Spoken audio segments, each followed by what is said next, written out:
What up, everybody? This is Dregs1. Welcome to another episode of the History of the Bay podcast, recorded right here at Empire Studios. It's been a minute, but I'm back here at Empire in San Francisco. Shout out to the mastermind, Trevor Potter, holding it down behind the lens. Quality cameraman, videographer, and host of the VBC. But anyway, today we got to get to our special guest. And this is somebody that I would say has been on the under for a while, so I'm very interested to hear his story. He's actually been mentioned on this podcast before. Maybe you haven't heard of him, maybe you have. If you have, then you know he's talented and he's been doing this thing for a long time. He's been a part of Straight Lace Mob with Juice, East Cocoa Records with Woodie, and some more situations that we'll talk about. And he's getting ready to put out a new project real soon, so this is why it's a perfect opportunity to talk to the one and only Shadow. And I believe now it's Shad Viciouz. Is that the rebrand? Yes, sir. That's what. Yeah, okay. That's what I go by now. There's just because there's a couple different Shadows out there. So there's a homie Miguel Madera, and he's super cool. So shout out to him. He goes by Shadow though, and there's another Shadow in the Southern California that, you know, I've never heard his music, but there are people out there that when I put in Shadow, multiple Shadows pop up, and I'm just like, I want to be the only person, because I feel like I have a very specific, like, I'm not saying I'm better than or less than, but my shit is just different. You know what I mean? It's super just... You'll hear it when you hear the album, but I just want to be in my own lane, basically. I don't want anybody else to pop up with my name. It's all good. It's all good. Well, shit, that's why there's only one Dregs1. And if you're another Dregs1 out there, you're biting. So kill that. Right. But thanks for coming on today, bro. I'm glad we made this happen. Thank you for having me. I'm honored. Thank you. Yeah, it was interesting because you came up a couple months ago when Juice was on the show. And as soon as you came up, people were like, oh, Shadow, we got to get Shadow on the podcast. And then you actually tapped in and like posted it. And that was like the perfect opportunity to connect. Yeah. I thought that was cool. Someone sent that to me and I was like, really? I was like, that's cool. Because Juice, I mean, even though I haven't seen him in years, that's like a big brother to me. Like, you know what I'm saying? It's funny things, like as you look back on your life and you reassess certain situations and how you left certain situations or what somebody did for you that you might not have appreciated so much at the time. You look back on it and man, Juice is solid, man. That's like my big brother and we still keep in touch. He's a good dude. He really is. Yeah, I was interested to talk about that because that's the thing about my podcast. Like Juice has done many interviews before, but I don't think he went into detail about y'all's situation on some of these other interviews and appearances. So right. I always take the opportunity to really dig deep into the Bay Area rap history. And this is like another perfect opportunity. Right. Well, let's take it all the way back, man. We were talking a little bit earlier about your roots. Where did you grow up? So... I was actually born at Mather Air Force Base. My dad was in the military when I was born. And so my early memories are we lived in Frisco. But that's like my earliest memories. We left Frisco by the time I was probably like 5. And then from there, we moved to Richmond. Our house kept getting robbed. So basically, our house got robbed twice. We came home from Christmas because, you know, we're Hispanic, so we celebrate Christmas on Christmas Eve. And we're coming back. It was like early in the morning. We're coming back the next day or on Christmas. And I remember this big-ass footprint on the door. The doors kicked in. The whole house is robbed. We don't have a TV. We don't have anything. They even robbed. I had a piggy bank. I literally had like a piggy bank. They robbed that. Took my dad's coin collection. From there, we moved to Antioch because Antioch was like a developing area at the time. It wasn't what it is now. It was becoming that as I was growing up, but it wasn't what it is now. And then so from there we moved to Antioch, and then from age 10 till I was like 19. I lived in Antioch. Interesting. And you're Mexican? Oh, man. So I'm a lot of things. So if you go by like what I was always told was that I was like Mexican, a little Puerto Rican, and like some French or some shit, Native American and shit too. But when I did you ever do your ancestry? Nah. Okay, so I got hella curious about that. I'm like, fuck it, because I look different from anybody in my family, like from most people in my family. I look just like my mom in the face, but everything else different. And then like, so I was always curious, and that shit came back crazy. That shit came back with like, you're 45% Native American, but from Mexico, so like Aztec type shit. And then I was like 8% black, and I was like, I don't know, I was like a little bit of Scottish, and I had like some Japanese in me, and I had some Polynesian was the other one. Let me turn that off. Yeah, I think, is that you or me? Yeah, no, that was me. Okay, My bad. Let me turn that off. You good. But yeah, I was like a bunch of shit. So yeah, you got an interesting unique look, I would say. Yeah. Okay, so Antioch, huh? It was just a developing suburb at the time, would you say? It was. Honestly, when I first moved to Antioch, I remember crying. I was super upset because in Richmond, like, I went to, I live right on the border, so I went to El Sobrani Elementary. And, like, I had friends. You know what I mean? It was, looking back on it, it was rough upbringing because I was getting in like fights by the time, I don't know, 6, 7, like fights, real fights. I remember tackling some kid into a rose bush and we both got fucked up. Like we were just both leaking and bleeding. Another time I fucking, it was over a fucking marble, bro. There was a marble and me and my friend Brian were playing treasure and we found a marble and we started fighting over it. And I was like, that's mine. He's like, it's mine. And fucking, I punched him in the stomach and then I took his face and I smashed it into my knee and his braces went through his upper lip. And I'm like 7 maybe.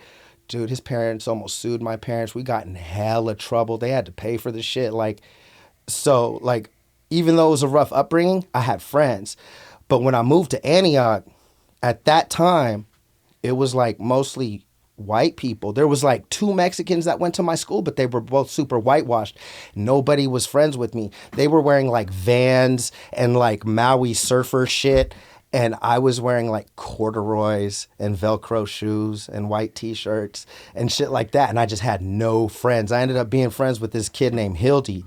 And he was also like me. He was just this Mexican kid who had no friends, but nobody fucked with him because he beat him up. So it was like, but nobody played with him or anything. So me and Hildy became friends, and that was like my best friend for like probably like a couple years till I started having friends, bro. I got in a fight the very first day I went to Belshaw. The very first day. Like I got in a fight with some super popular kid and I got suspended and everything. Damn, interesting. I didn't know that. I really didn't. I'm not too familiar about the history of Antioch. My experience with Antioch, I mean, I've gone out there here and there as a kid to visit people or relatives, whatever. But Antioch became like a destination for people that pretty much got gentrified out of San Francisco.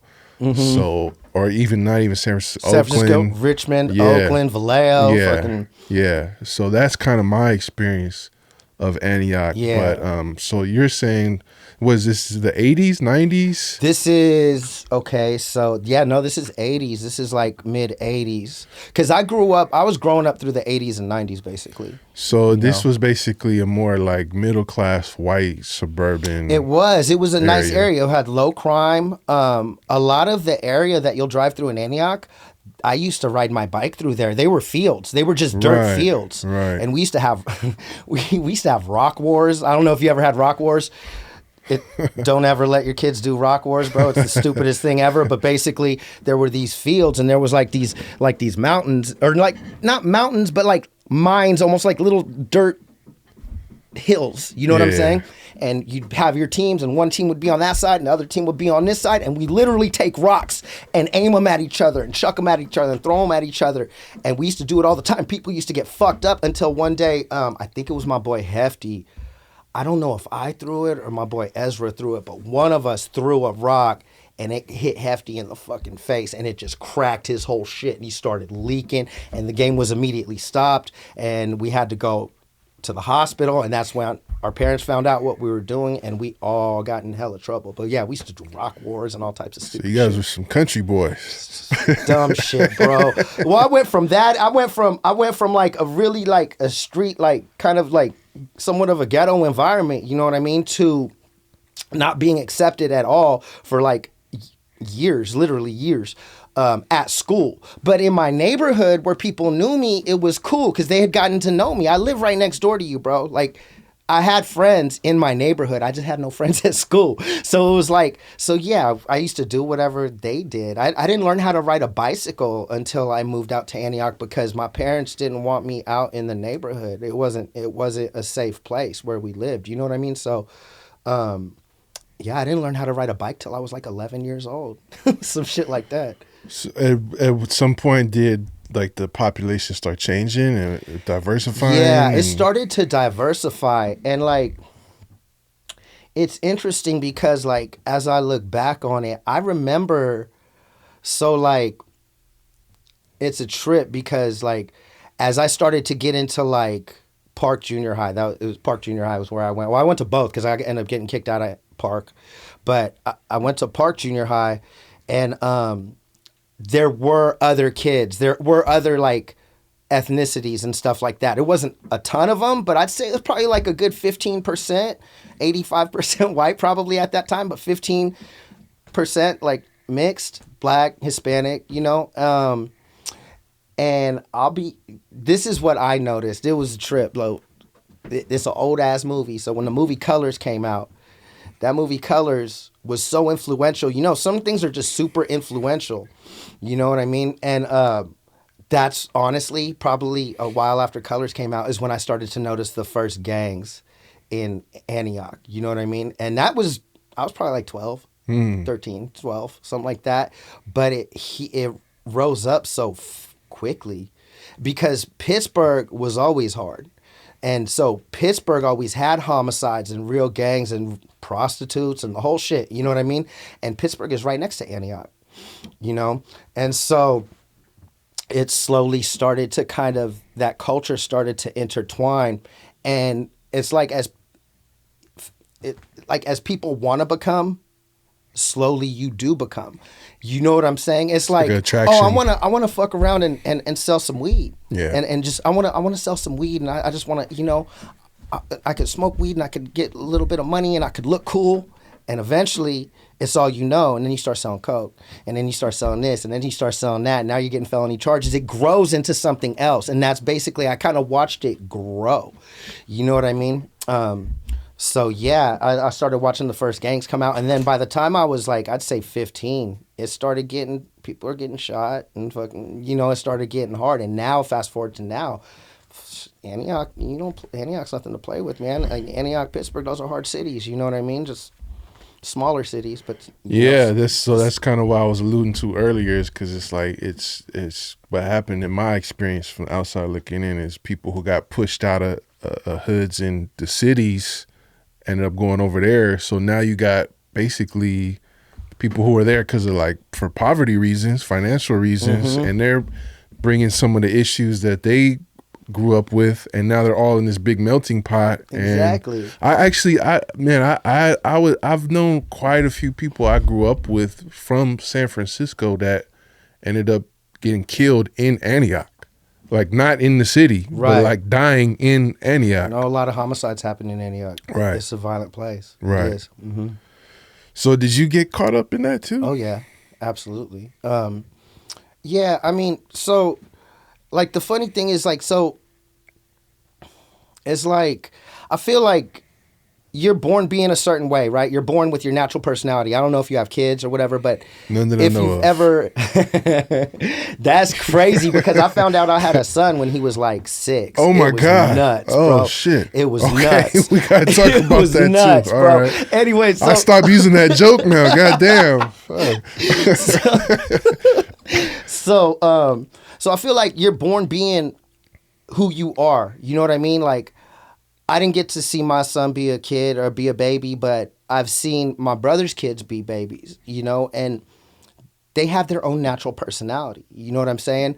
But there's that, and then you have your environment, your experience, your upbringing, certain prejudices you may or may not be brought up with, or whatever. So you have this totally other person that is really not that person. It's the world. It's your world perspective from, and that can change just being a man or a woman or being brought up on a different side of the world or whatever, right? So there's this and there's this, and those two people merge, and that's who you are, right? Psychologically, everything, the way you think, everything. So I feel like for me, I don't want to talk about this too much, this part, but like, so when I was in Richmond, or when I was in El Sobrani, elementary, my parents were both working. My parents have always both worked. So I went to a daycare center called New Friends. So if there's anybody that went to New Friends, man, get at me, hit me on IG or something. So I went to New Friends, and it was just a fucked up daycare center, bro. It was bad, and a lot of abuse happened there, you know. And so and I, you know, I told I told my dad what had happened, but that they were basically hitting us and shit. And he told me he was gonna talk to him, and like I remember him taking me there, and he took me there, and I waited in the like the front area. I was waiting, and I'm thinking like, oh man, he's gonna I'm never gonna be here again, whatever. And he's in there talking to the administration for like, I don't know, 5-10 minutes. And then he leaves, bro. He gives me a hug. He's like, all right, I'll see you later. And I was like, wait, what? And bro, it was the worst day ever. It was the worst day ever. So I never said anything again, but it was on and off abusive. And I went there for 5 years, bro. So by the time I'm 10 years old and we're moving to Antioch, psychologically, I'm fucked up. You know what I mean? I act out. There's all types of I'm fucked up. You know what I'm saying? So, but I never tell anybody. So I just live with this fucked up shit and all this anger, and I'm just fucking pissed off all the time. That's probably why I got into a fight my first day at school. I mean, he did pick on me, but I overreacted. And that's what, like, and so I still kind of have this like anger that like I keep it under, and I'm super mellow, and most people that meet me, I'm super chill and I'm super zen.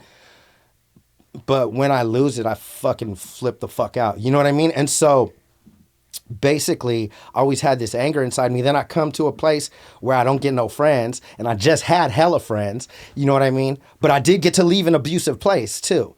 But I got to leave an abusive place where I had friends. And then I come to a place where I have no friends. And so I think that always kind of fucked me up a little bit. And so I was always looking for like some type of family. You know what I'm saying? Like looking back on it psychologically, because I'm a relatively intelligent person. So I'm a nerd. Like I deep dive into all types of shit.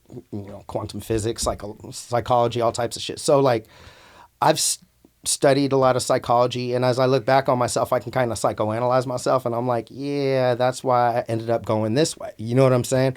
So I was always kind of looking for a family. And once I found people that actually gave a fuck about me, and it was honest and it was real, it didn't matter the negativity. You know what I'm saying? Like it didn't matter because at least I had people. You know what I'm saying?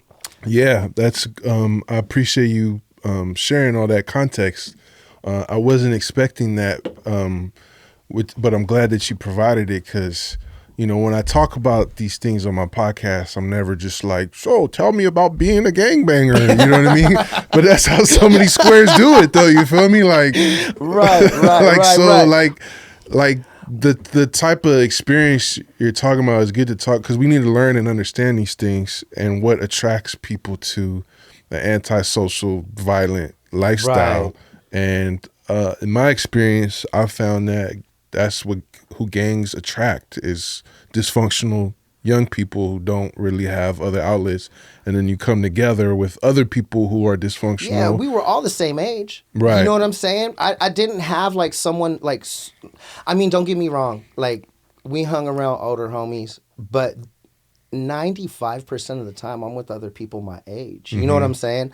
And so like I don't feel like someone took me and made me, like, I just feel like I gravitated toward, I finally have people that'll stand up for me. Like, and I'm not afraid to stand up for anybody. I've never been a punk. Like, we could fight. Like, but like at the same time, like, I felt like I didn't have nobody. I felt like it's just me, and that's a lonely feeling, especially when you have it for years, especially when you're psychologically you're still developing as a person. You know what I'm saying? Because from 5 to, I don't know, 12, shit was pretty fucked up, and those are developing years. So your psychology by that point, you're kind of fucked up. You know what I'm saying? Sure. So I think that like I just kind of gravitated towards that way because, like I said, I finally found like once that happened, like, don't get me wrong, hey, I love my dad. I love my dad. Like, and if my dad knew the truth, he would have took me out of there immediately. They just sweet talked him. Whatever the fuck they did to twist his ear,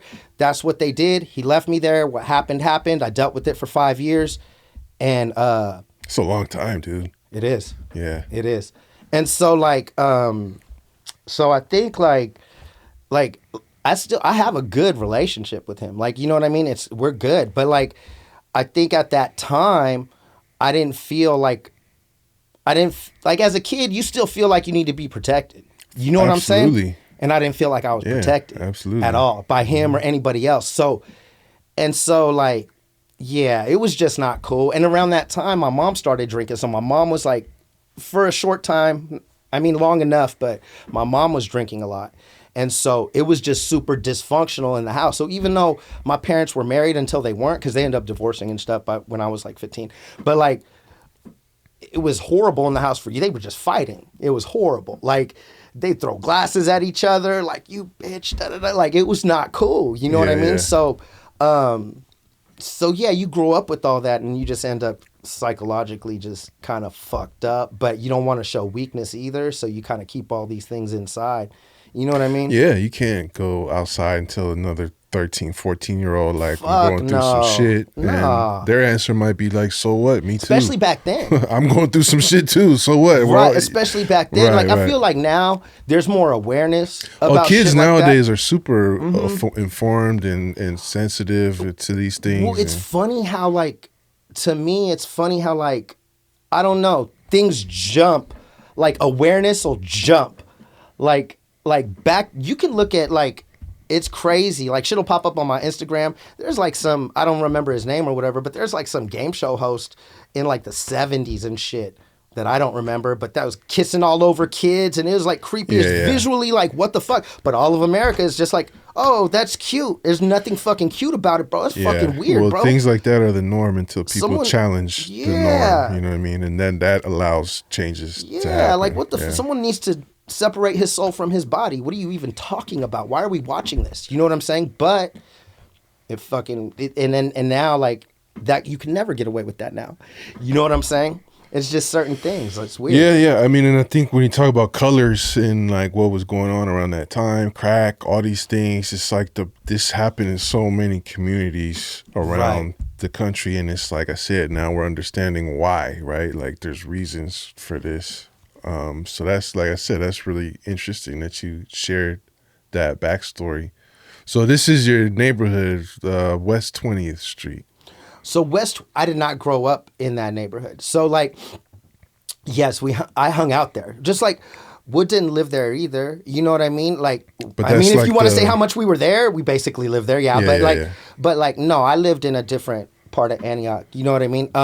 But yeah, West 20th became where we just hung out all the time. We were just there all the time. A couple of our homeboys lived there, and there's a liquor store right there. There still is. And, like, that just became our spot. Became your hangout. I mean? Yeah. Yeah, so, like, so for me, like, I basically, so I'll be super real. Like, I wasn't, like, a homeboy I didn't start off that way. You know what I'm saying? Like, I was a part of a whole nother crew called Hudson Core Villains. Like I said, gangs started popping up everywhere. There's a little spot behind the Antioch Mall that's like, it's basically all like low cost apartments, all Section 8 shit.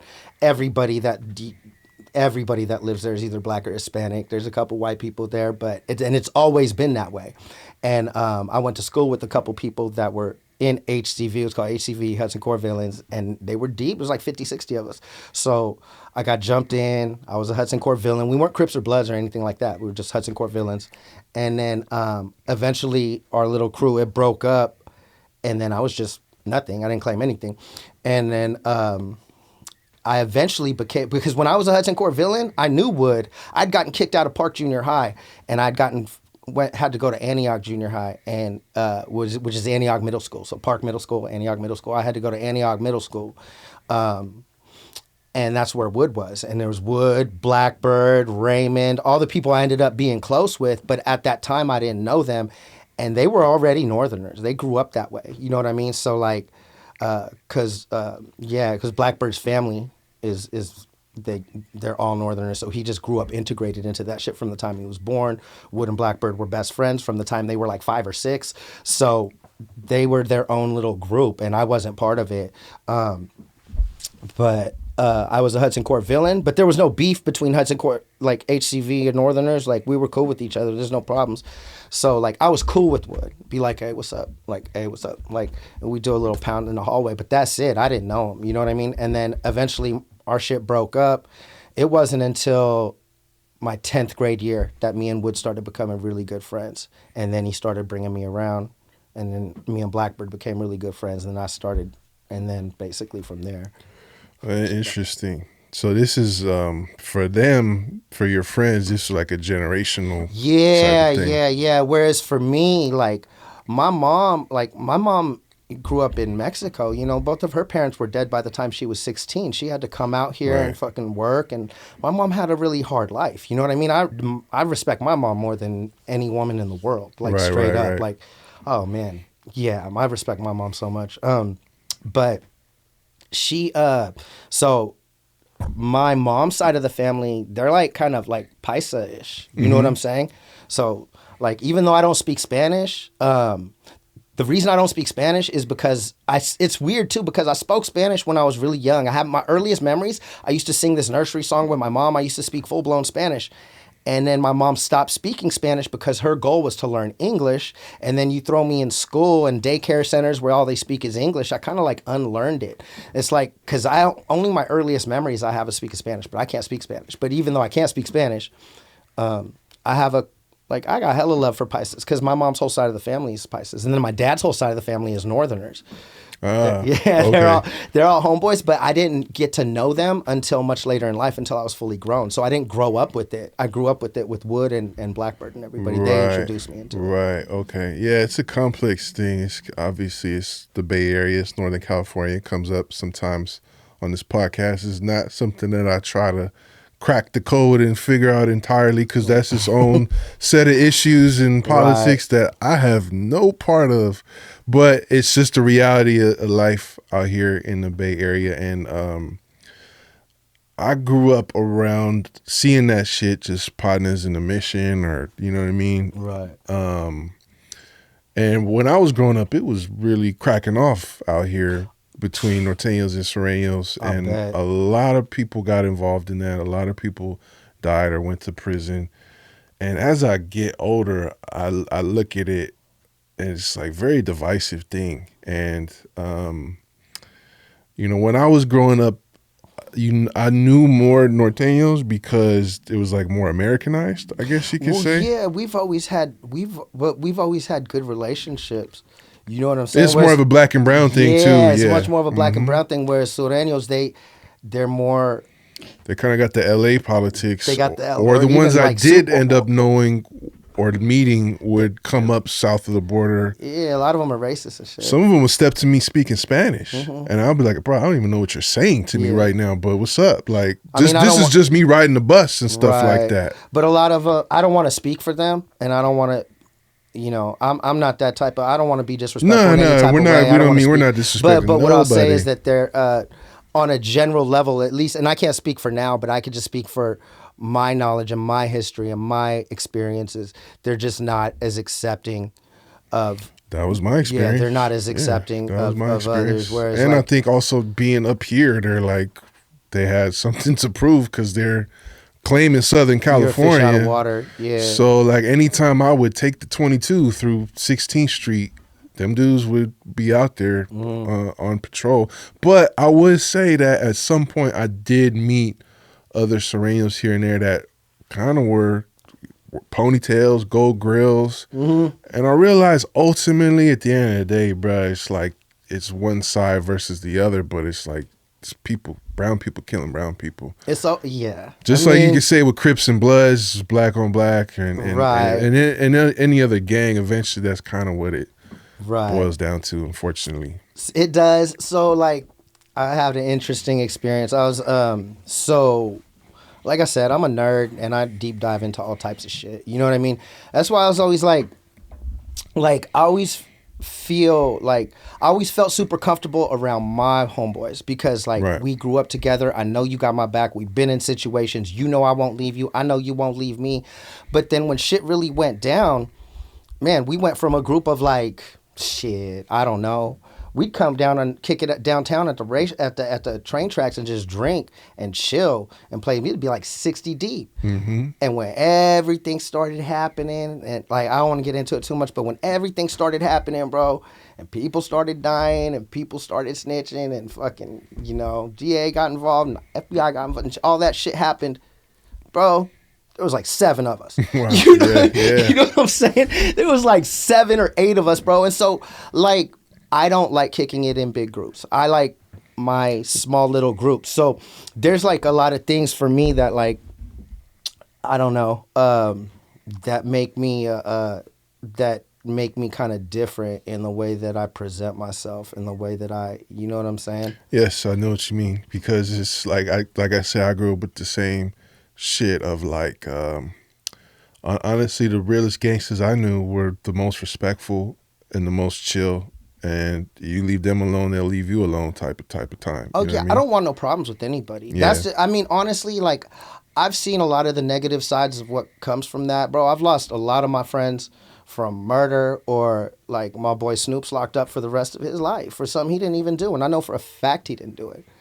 It doesn't change anything. You know what I'm saying? And so you can get caught up on some bullshit real easy just being around. And like, that's why, like, I don't know, like I said, I deep dive into, I pretty much stick to myself. Like, I have a couple close friends. Like, you know who Lil Raider is? I've heard the name. That's actually one of my best friends. Lil D is like a good friend of mine. But as far as like, there's nobody else in music that I'm really friends with like that. You know what I'm saying? Everybody else is just a personal close friend. A lot of my personal close friends, they don't even know each other. Right. They're personal ties that I've made. You know what I'm saying? But I don't like kicking it in big groups. I've learned a lot over time. Yeah. But speaking on, sorry, sometimes I get sidetracked. No, we're really good. ADHD. We're just talking, bro. We're just having a conversation. It's all good.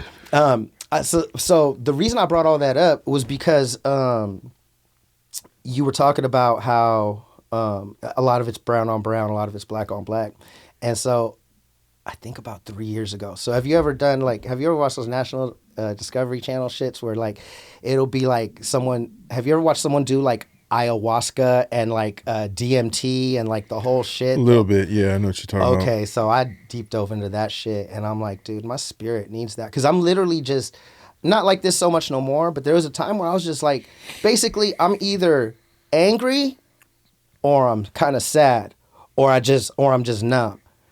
Those 3 feelings to bounce back from constantly all the time, that sucks. You know what I mean? So I knew I had to do something, but I also don't really like, I'm not the type of person that's going to go to therapy or anything like that. We're having this conversation. This interactive conversation is different, right? But like, so I deep dove into that. I was like, I need that. So I spent like $1,000, bro. And I went on this 2-day fucking thing where I was with like legit shaman and shit. And I drank the ayahuasca. I did the DMT. You know what DMT is? Yeah.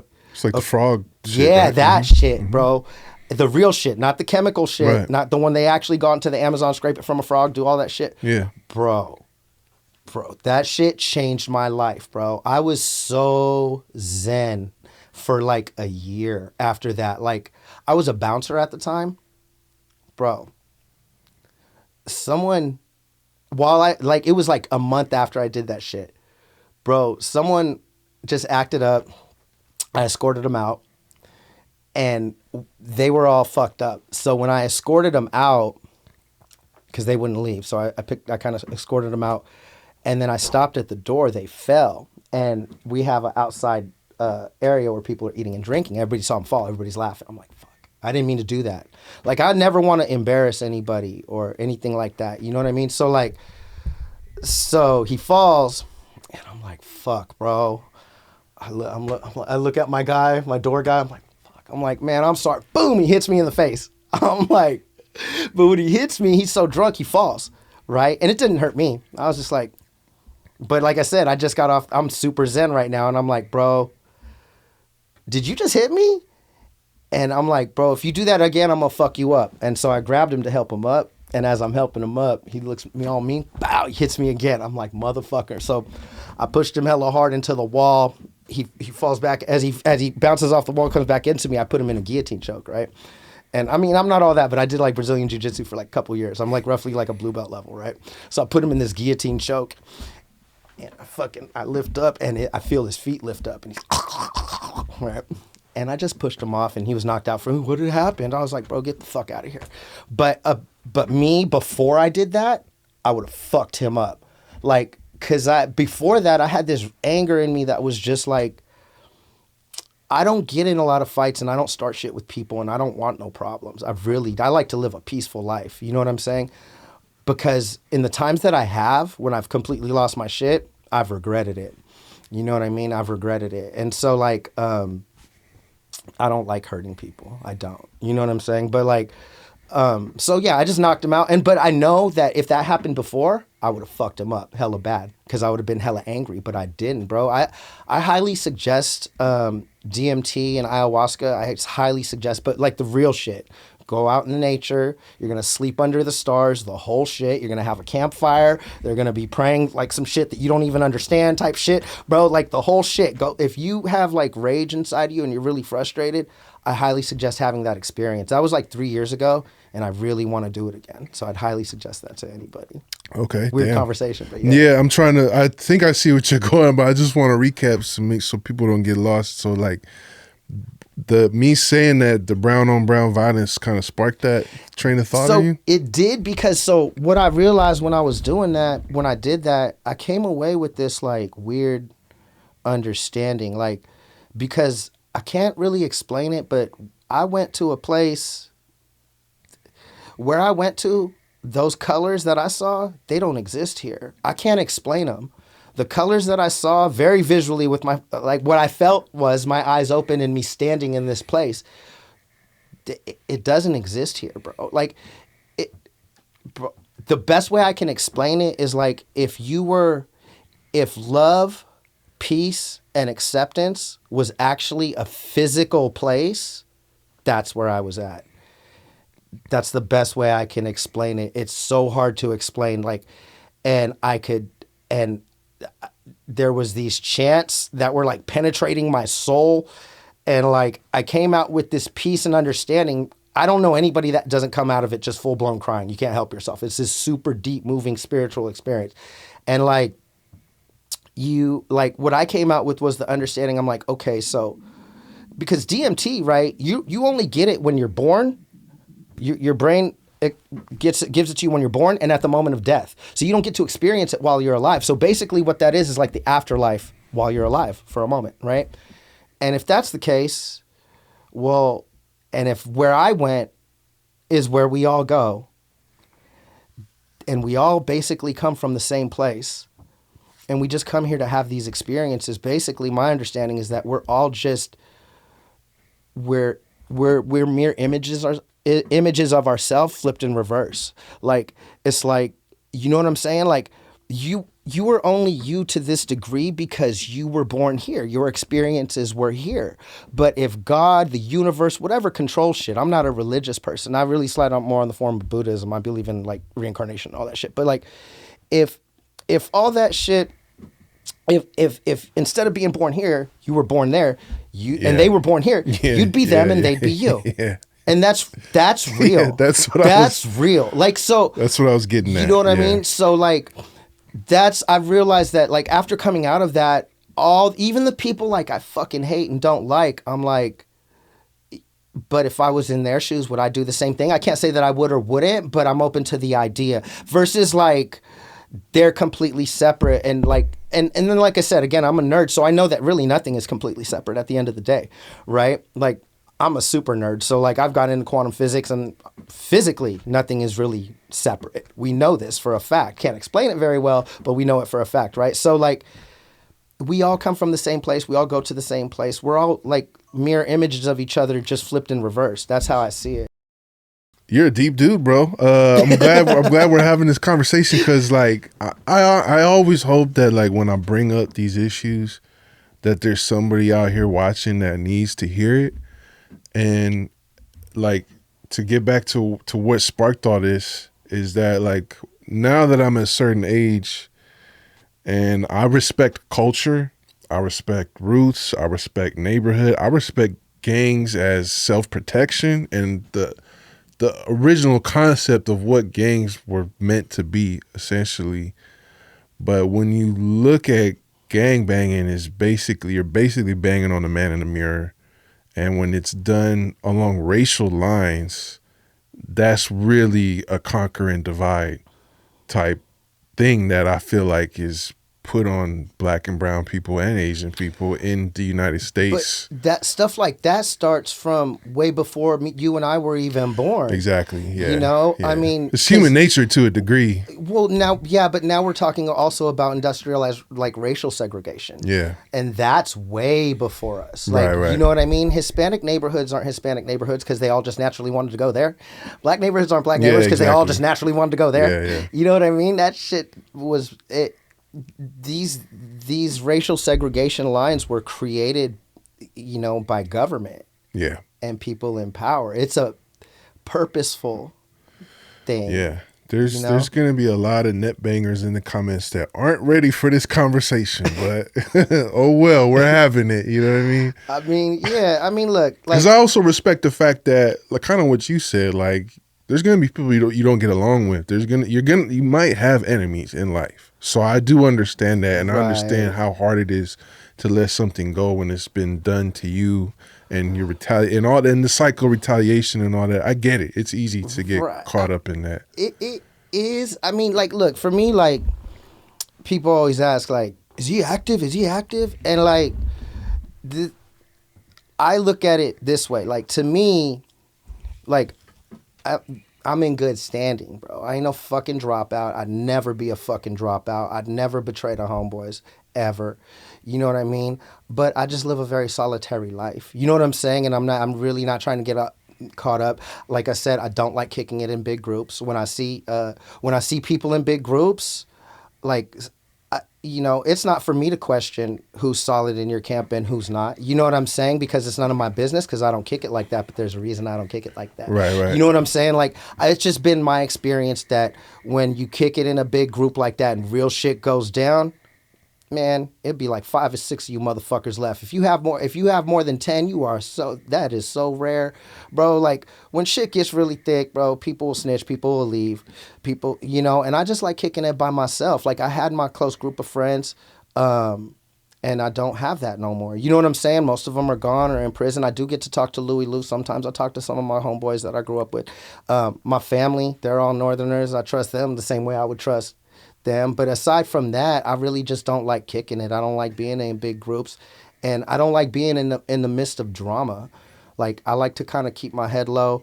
And if you listen to my music, like, it's never really catered to that. Like, I grew up with Wood and everybody, and I would love to have them back, but that's not the case. And my music I've never hung my hat on being like my mic or whatever on being a Northerner. My shit's always kind of been related to the general public because I grew up with a lot of fucking issues. You know what I'm saying? So I think that you know, I started off writing poetry. Wood's the one that got me into rap. I didn't know I could rap until Wood got me into it, you know? So shit got pretty real for y'all, like pretty quick. Yeah, it really did. So like, sorry, I get sidetracked. Like I said, the ADHD thing. Like, so for me, like, I've always been in good standing. I see the homeboys. It's nothing but love. I got love for my people. At the same time, to me, when someone says active, to me, if you're active, you're actively going out there looking for the enemy. You're actively full-time job. This is what the fuck you do. Yeah. That's how I take active. So active? No, man. I'm a grown ass fucking man, bro. I'm trying to have goals and do shit. If you're life, active, then you probably don't even have time to be on Instagram asking if someone else is active. If you're truly active, to me, this is just my mindset. Like from the way I grew up and the things that I've seen, you don't have time to rap, be on Instagram, do any of that shit. You're in good standing and you're a solid homeboy. But active, I guess it just depends on what you define that as. To me, you're active, bro. You're really out there fucking doing it right now, taking penitentiary chances right now. Yeah. And to me, no, I'm not doing that, bro. And that's right no joke, and that's nothing to glorify. I just try to keep it real. I feel you. I want to ask about some of the stuff that, like the history. I know it's like sensitive, but some of it's been spoken in like music, and it's been kind of, became kind of in the whole history of some of the stuff that y'all were involved in. But there's some very interesting cases that like kind of went on around y'all around that time, and some names that you already mentioned. Right. And one of them is Snoop. Mm-hmm. So, and I know this because like in the music, you guys really like held these people down. And I think that it's the only way we could.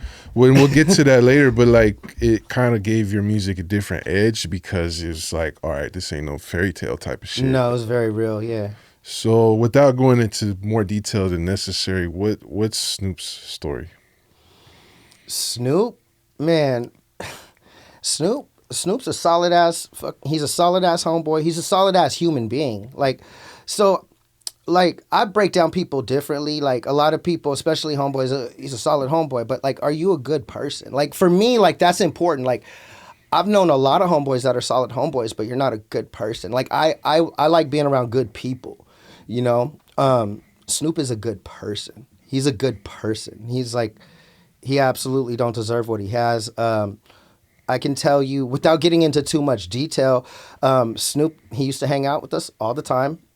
We've had plenty of drunken nights together, and we're smoking and just laughing and fucking trying to get at bitches and fucking the whole shit. You know what I mean? Everything you do when you're young. You know what I mean?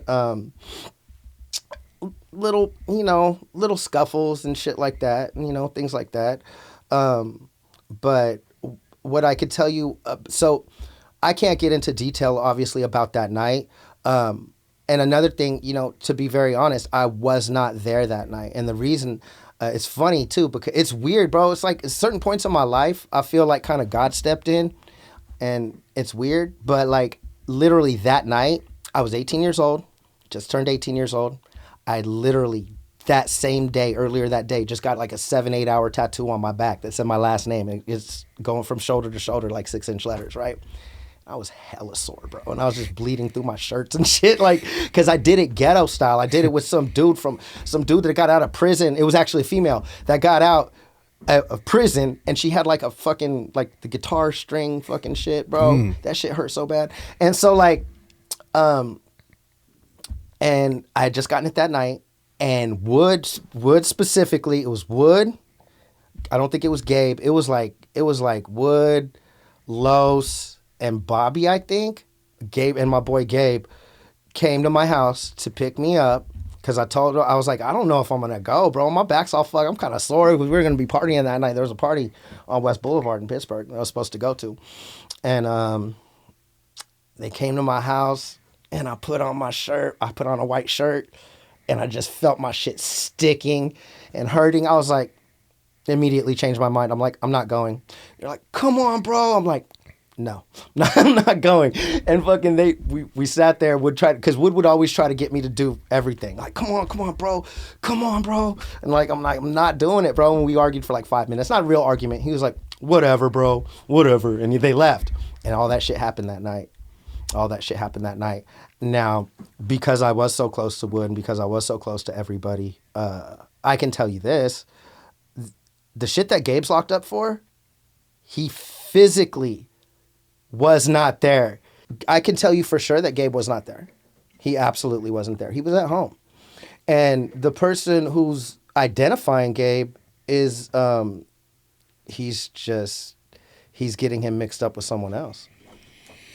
you know. So he basically got picked up for... He got picked up for something he absolutely didn't do, wasn't there for, and he's been riding out in prison ever since. And is he doing life without parole? I think he's doing multiple lives. Multiple licenses. If I'm not mistaken. Damn. Yeah. If I'm not mistaken, yeah. I've seen stuff online of people trying to raise support for him and raise funds or legal. I don't know. He's still fighting like legally, right, to overturn things. Yeah, I think from my understanding, he's used out his last appeal, and unfortunately, there's no DNA evidence. There's none of that, and if there was, I mean, that would honestly be great because it would prove that he's not there. It's a trip when like you have someone who's really truly solid and like a really good person, and these things happen, and the fact that he's still in there, that he hasn't like just spilled the beans, whatever, like it just shows what type of a person he is. You know what I mean? And if I could, I've never been rich and I've never had the money like that, but like honestly, like if I could, if there was a possible way that I could help him financially, like I could fucking get him a lawyer, I could do something, I would do it, you know? But I've never had those type of resources, you know? And people see me on these rap albums and like some homies think, hey bro, why don't, you can do that. And I'm like, I struggle, bro. I can't. Like if I could, I would. You know what I mean? But I don't, you know how many hundreds of thousands of dollars we're talking about? Like I don't have money like that. You know what I mean? So well, I know there's people out there rallying for him. So if we can put the information for people who want to get involved, we'll do that in this video. Because I believe in supporting, you know, even people who, you know, anyone behind the walls is going through it, bro. So well, he's not, you know, unfortunately, like bro, there's a lot of people that are innocent in prison. You know what I mean? And don't get me wrong, a lot of them are guilty. But there's a lot of them that are innocent, too. You think the government's batting 1,000 every single time? Or, like, come on, man. Unjustly convicted or a wrong trial or just given sentences that don't fit the crime. Absolutely. And it's fucked up because once they're in there, once they're a former felon, deservedly or not, society in whole, I don't, you know what I mean? You don't, but like society in whole just looks at them different. They don't, you know, they look at them less than, they have less opportunity than they should, would make shit harder to fucking grow out of that situation. You know what I'm saying? So yeah, it's just this vicious cycle that it's always been, you know what I mean? And the funny thing about prison, especially in California, is like you have, or not California, I'm sorry, in the United States, the United States makes up 5% of the world population. This is a real statistic. The United States makes up 5% of the world population. Okay? Only 5%. The United States makes up 25% of the world's prison population. That's crazy as fuck. And that tells you right there's something systemically wrong in our society. You know what I'm saying? It's just you know, that's all fucked up, basically, yeah. So the cops, at this point, they kind of had it out for you and your crew. Sounds like. Well, yeah. So honestly, like, I feel like we were pretty chill. Like we pretty much just used to just drink and kick it until there was without getting too much into it, there was a family actually from LA that came in, and they were all Southerners, and they came in trying to basically take over shit, you know what I mean? And they basically, like, obviously we get into little things here and there, but they gave us a reason to be, if that makes sense. You know what I'm saying? And so shit just started really cracking off, and that's when you know, if you've ever seen that documentary, some dude did a documentary about Wood. It's like a 45-minute piece. Yeah, that shit was crazy. I was around for all that, so all that shit happened, bro, and like... Would you say that documentary is accurate? It's pretty accurate. Wow. Yeah. It's pretty accurate, yeah. And so, like, bro, it was a trip, and, like, I watched... That's what I'm saying, like, I watched Antioch become Antioch. Like, when I first moved there, it wasn't like that, bro. It really wasn't. But it evolved into that relatively quickly within like 10 years, I'd say. It's like a 10-year evolution, and then it's just gotten worse ever since. But like they gave the real, I would say some of the realest shit to first happen was that shit, and yeah, I was around for all that. So And you had another friend that was paralyzed, right? yeah, so that's what happened. So that was the same night as the West party on West Boulevard. So what happened? They came to get me. Wood was disappointed. I remember Wood. So me and Wood used to have this funny relationship. Like we used to clown each other a lot. I remember him leaving. He'd be like, "I'm disappointed in you," and he left. And I'd be like, "Whatever, bro. I'll talk to you tomorrow." So I remember him saying that. He looked at me. He's like, "I'm disappointed in you," and he fucking left. And that night, unfortunately, so that's when so they were having a party on West Boulevard.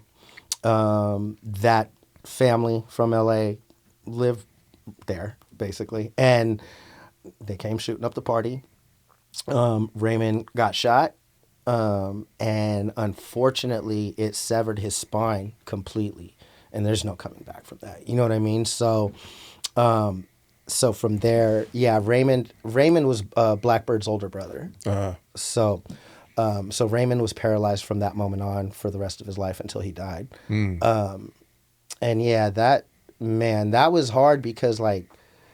Raymond was one of my first friends. Like before I even started hanging out with Wood, that's like me and Wood were cool, but me and Raymond kind of became cool because me and Raymond had the same woodshop class in Antioch Middle School. We had the same woodshop class, and we were just cool with each other. You know what I mean? So I was always hella cool with Raymond. He was quiet, but if you got to know him, he would talk, and I just always had love for him. And it was hard to see that because he went from, he was a relatively big guy. I watched him from being a relatively big guy to being this shriveled up dude that was just depressed all the time. And we'd go kick it at the park and shit. There'd be a hill to go up and I'd carry him. Like someone would walk his chair and I'd carry him up the hill. And he would always tell me like, he's like, "I hate my life, bro. And he would just always, it sucked, bro. It was, it was pretty awful. Yeah, man. So you guys are going through it. Kind of all around this sequence of events. That night you stayed home. Yeah, just that night I happened to stay home. I would have been there. They came to get me. Wow, yeah. Wood was disappointed in me. Like I know, yeah, I should have been there, but I wasn't. Yeah. So, and then Blackbird gets. Sorry, I don't even want to. Would you mind telling his story? I don't even want to like try to summarize it. Man, I don't want to talk too much on that. That's just because I want to respect his family, and whatnot. But Blackbird was never one to be played with, ever. To this day, Blackbird is one of the hardest people I've ever met in my life, like to this day. But he's also very humble and very respectful, very soft-spoken.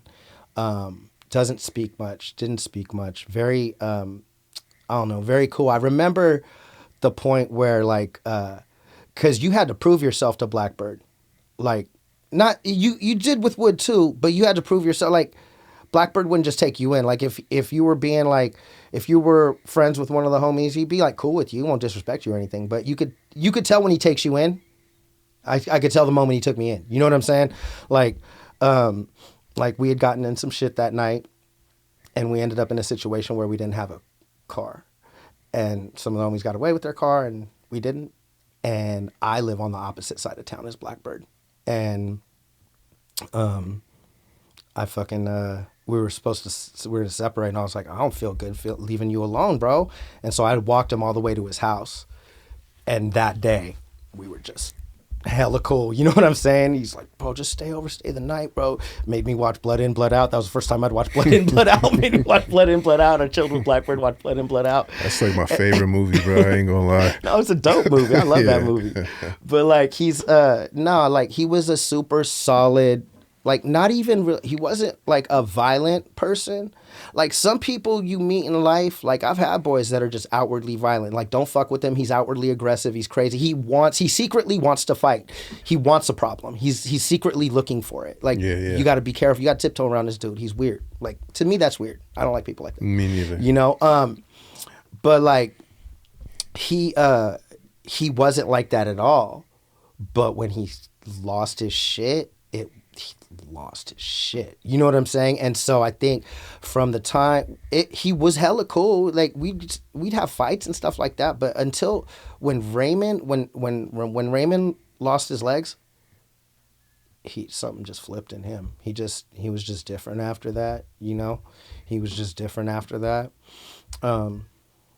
Because he felt, you know, he's protecting his family. You know, so I mean, understandably so. Yeah. He's highly intelligent. I'll tell you that. He's highly intelligent. You know, the situation, I can tell you without like getting into it. Like, I can't say for a fact because nobody was there, you know, but I've never believed the shit they say, like the way he passed. Like, I've never believed that.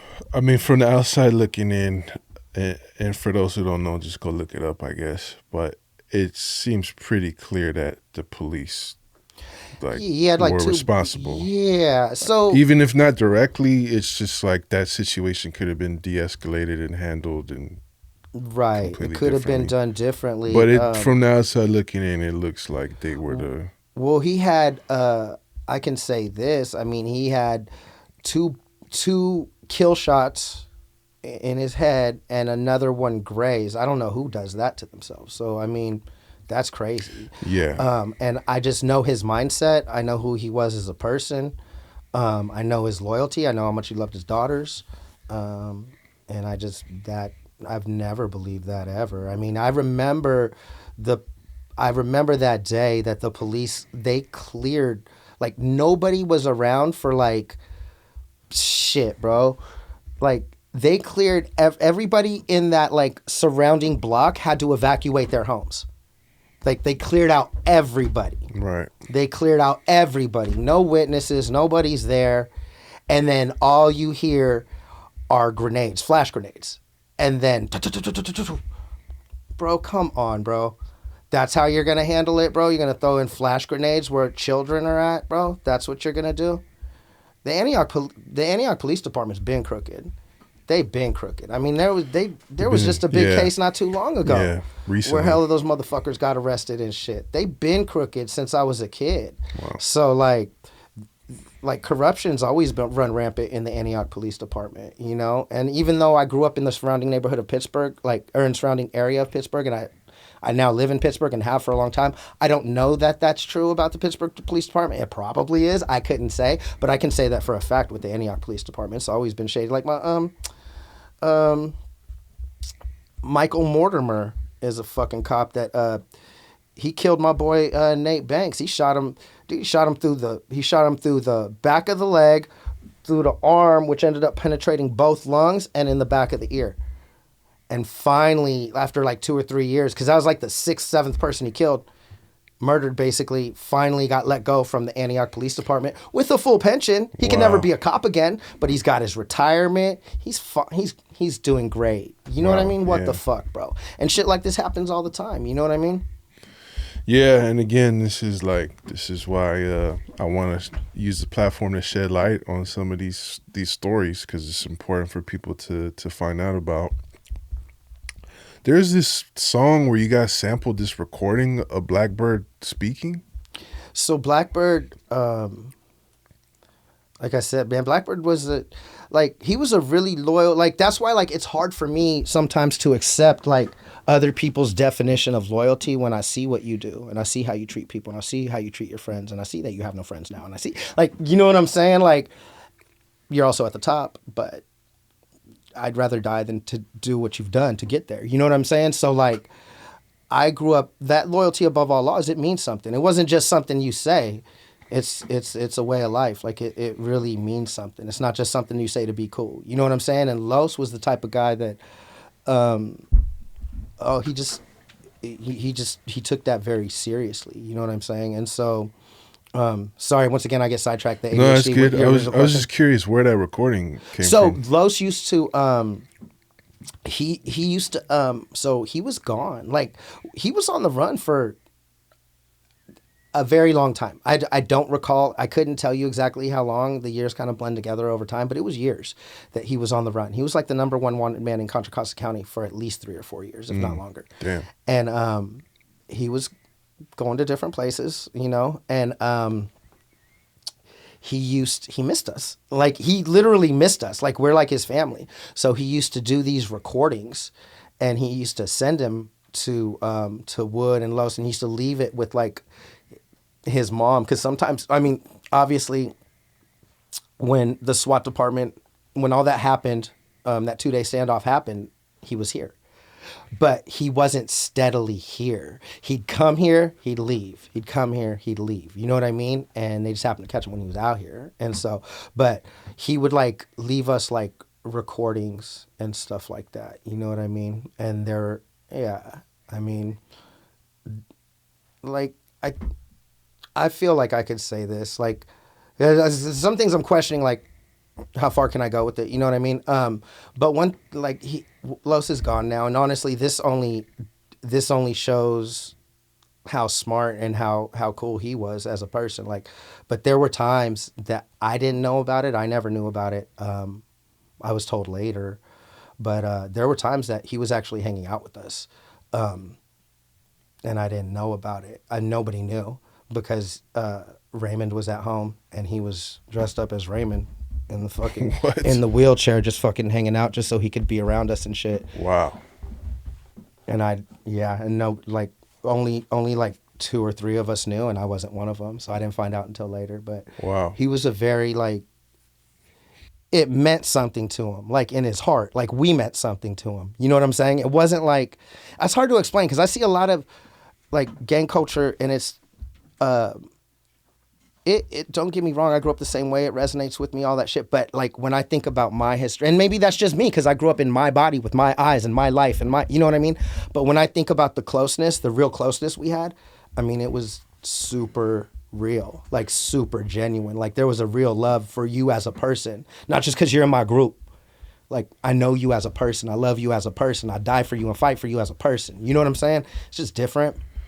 Well, that's why I asked about those recordings, because it was interesting, because it sounded like he was like just being very introspective and like narrating his life. Almost, he was like telling his life story in some of the stuff that you guys sampled. So I thought that was interesting that he was doing like a journal of his, right? Yeah, a history of his life. Yeah.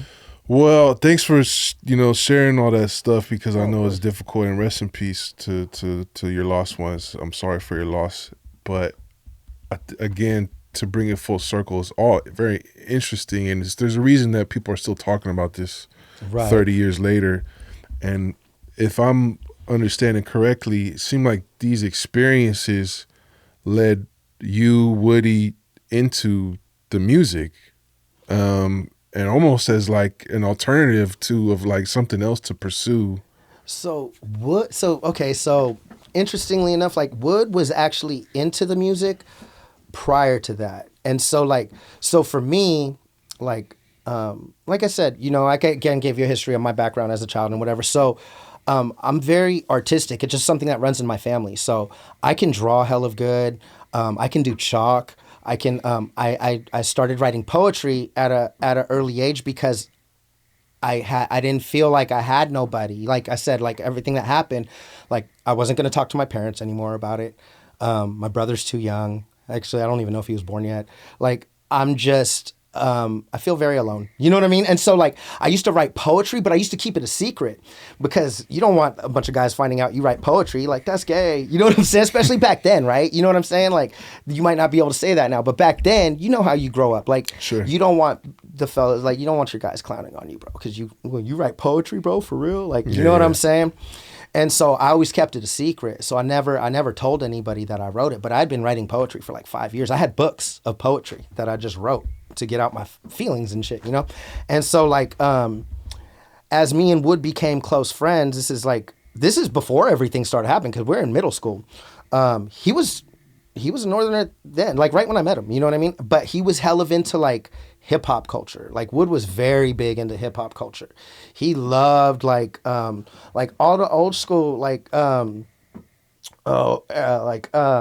he used to even listen to like Eric B. and Rakim, like all the old shit. Like, he used to fuck with it. You know what I mean? He used to be a huge Mac Dre fan. And so, like, he was always he used to try to break dance, like, when he was young, I never saw it, but he used to tell me, oh, bro, I used to try to break dance, da, da, da. And so he would always make these little underground tapes. They were tape cassettes that he'd make in his room when he was a kid. And, because we started becoming friends when we were, like, 15, probably. You know, I knew him when we were, like, 14, but we didn't start becoming friends till we were, like, 15. And so, like, he was already into that. And so after a couple years of knowing him, by the time I'm like 16, I'm like, we were walking down the hallway one day because we had English class together. And I was like, he was showing me some shit. And I was like, I don't know why I decided to tell him, but we were hella close. I was like, I do poetry, bro.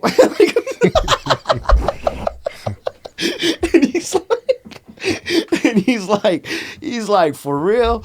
And I'm like, yeah, you know, and he's like, I didn't know that. I was like, yeah, I guess I don't tell anybody, you know. And he's like, bro, let me see some of your poetry. Bring that shit tomorrow. And I was like, all right, right. So I bring my poetry book. I bring my book, and I pick like a couple of my favorite ones, and the ones I'm like way proud of. You know what I mean?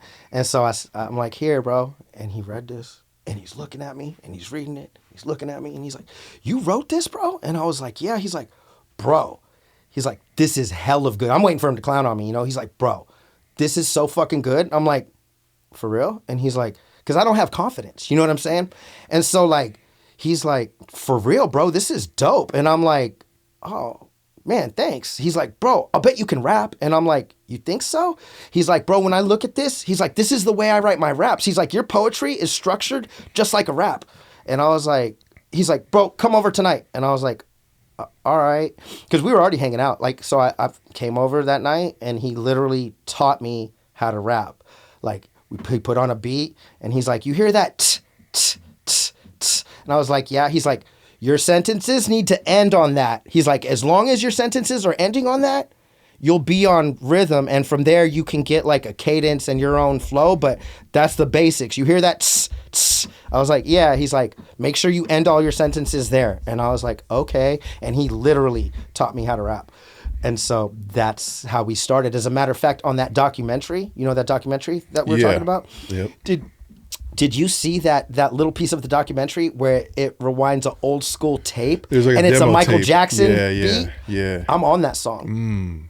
I'm on that song. We used to make songs in high school and distribute tapes, like mixtapes out to like people at high school and shit. Wow. Like okay. So you guys were on it early. Yeah, it was called Cheers to the Yacht. That song was called Cheers to the Yacht, and he has the first verse, I have the middle verse, and he has the last verse.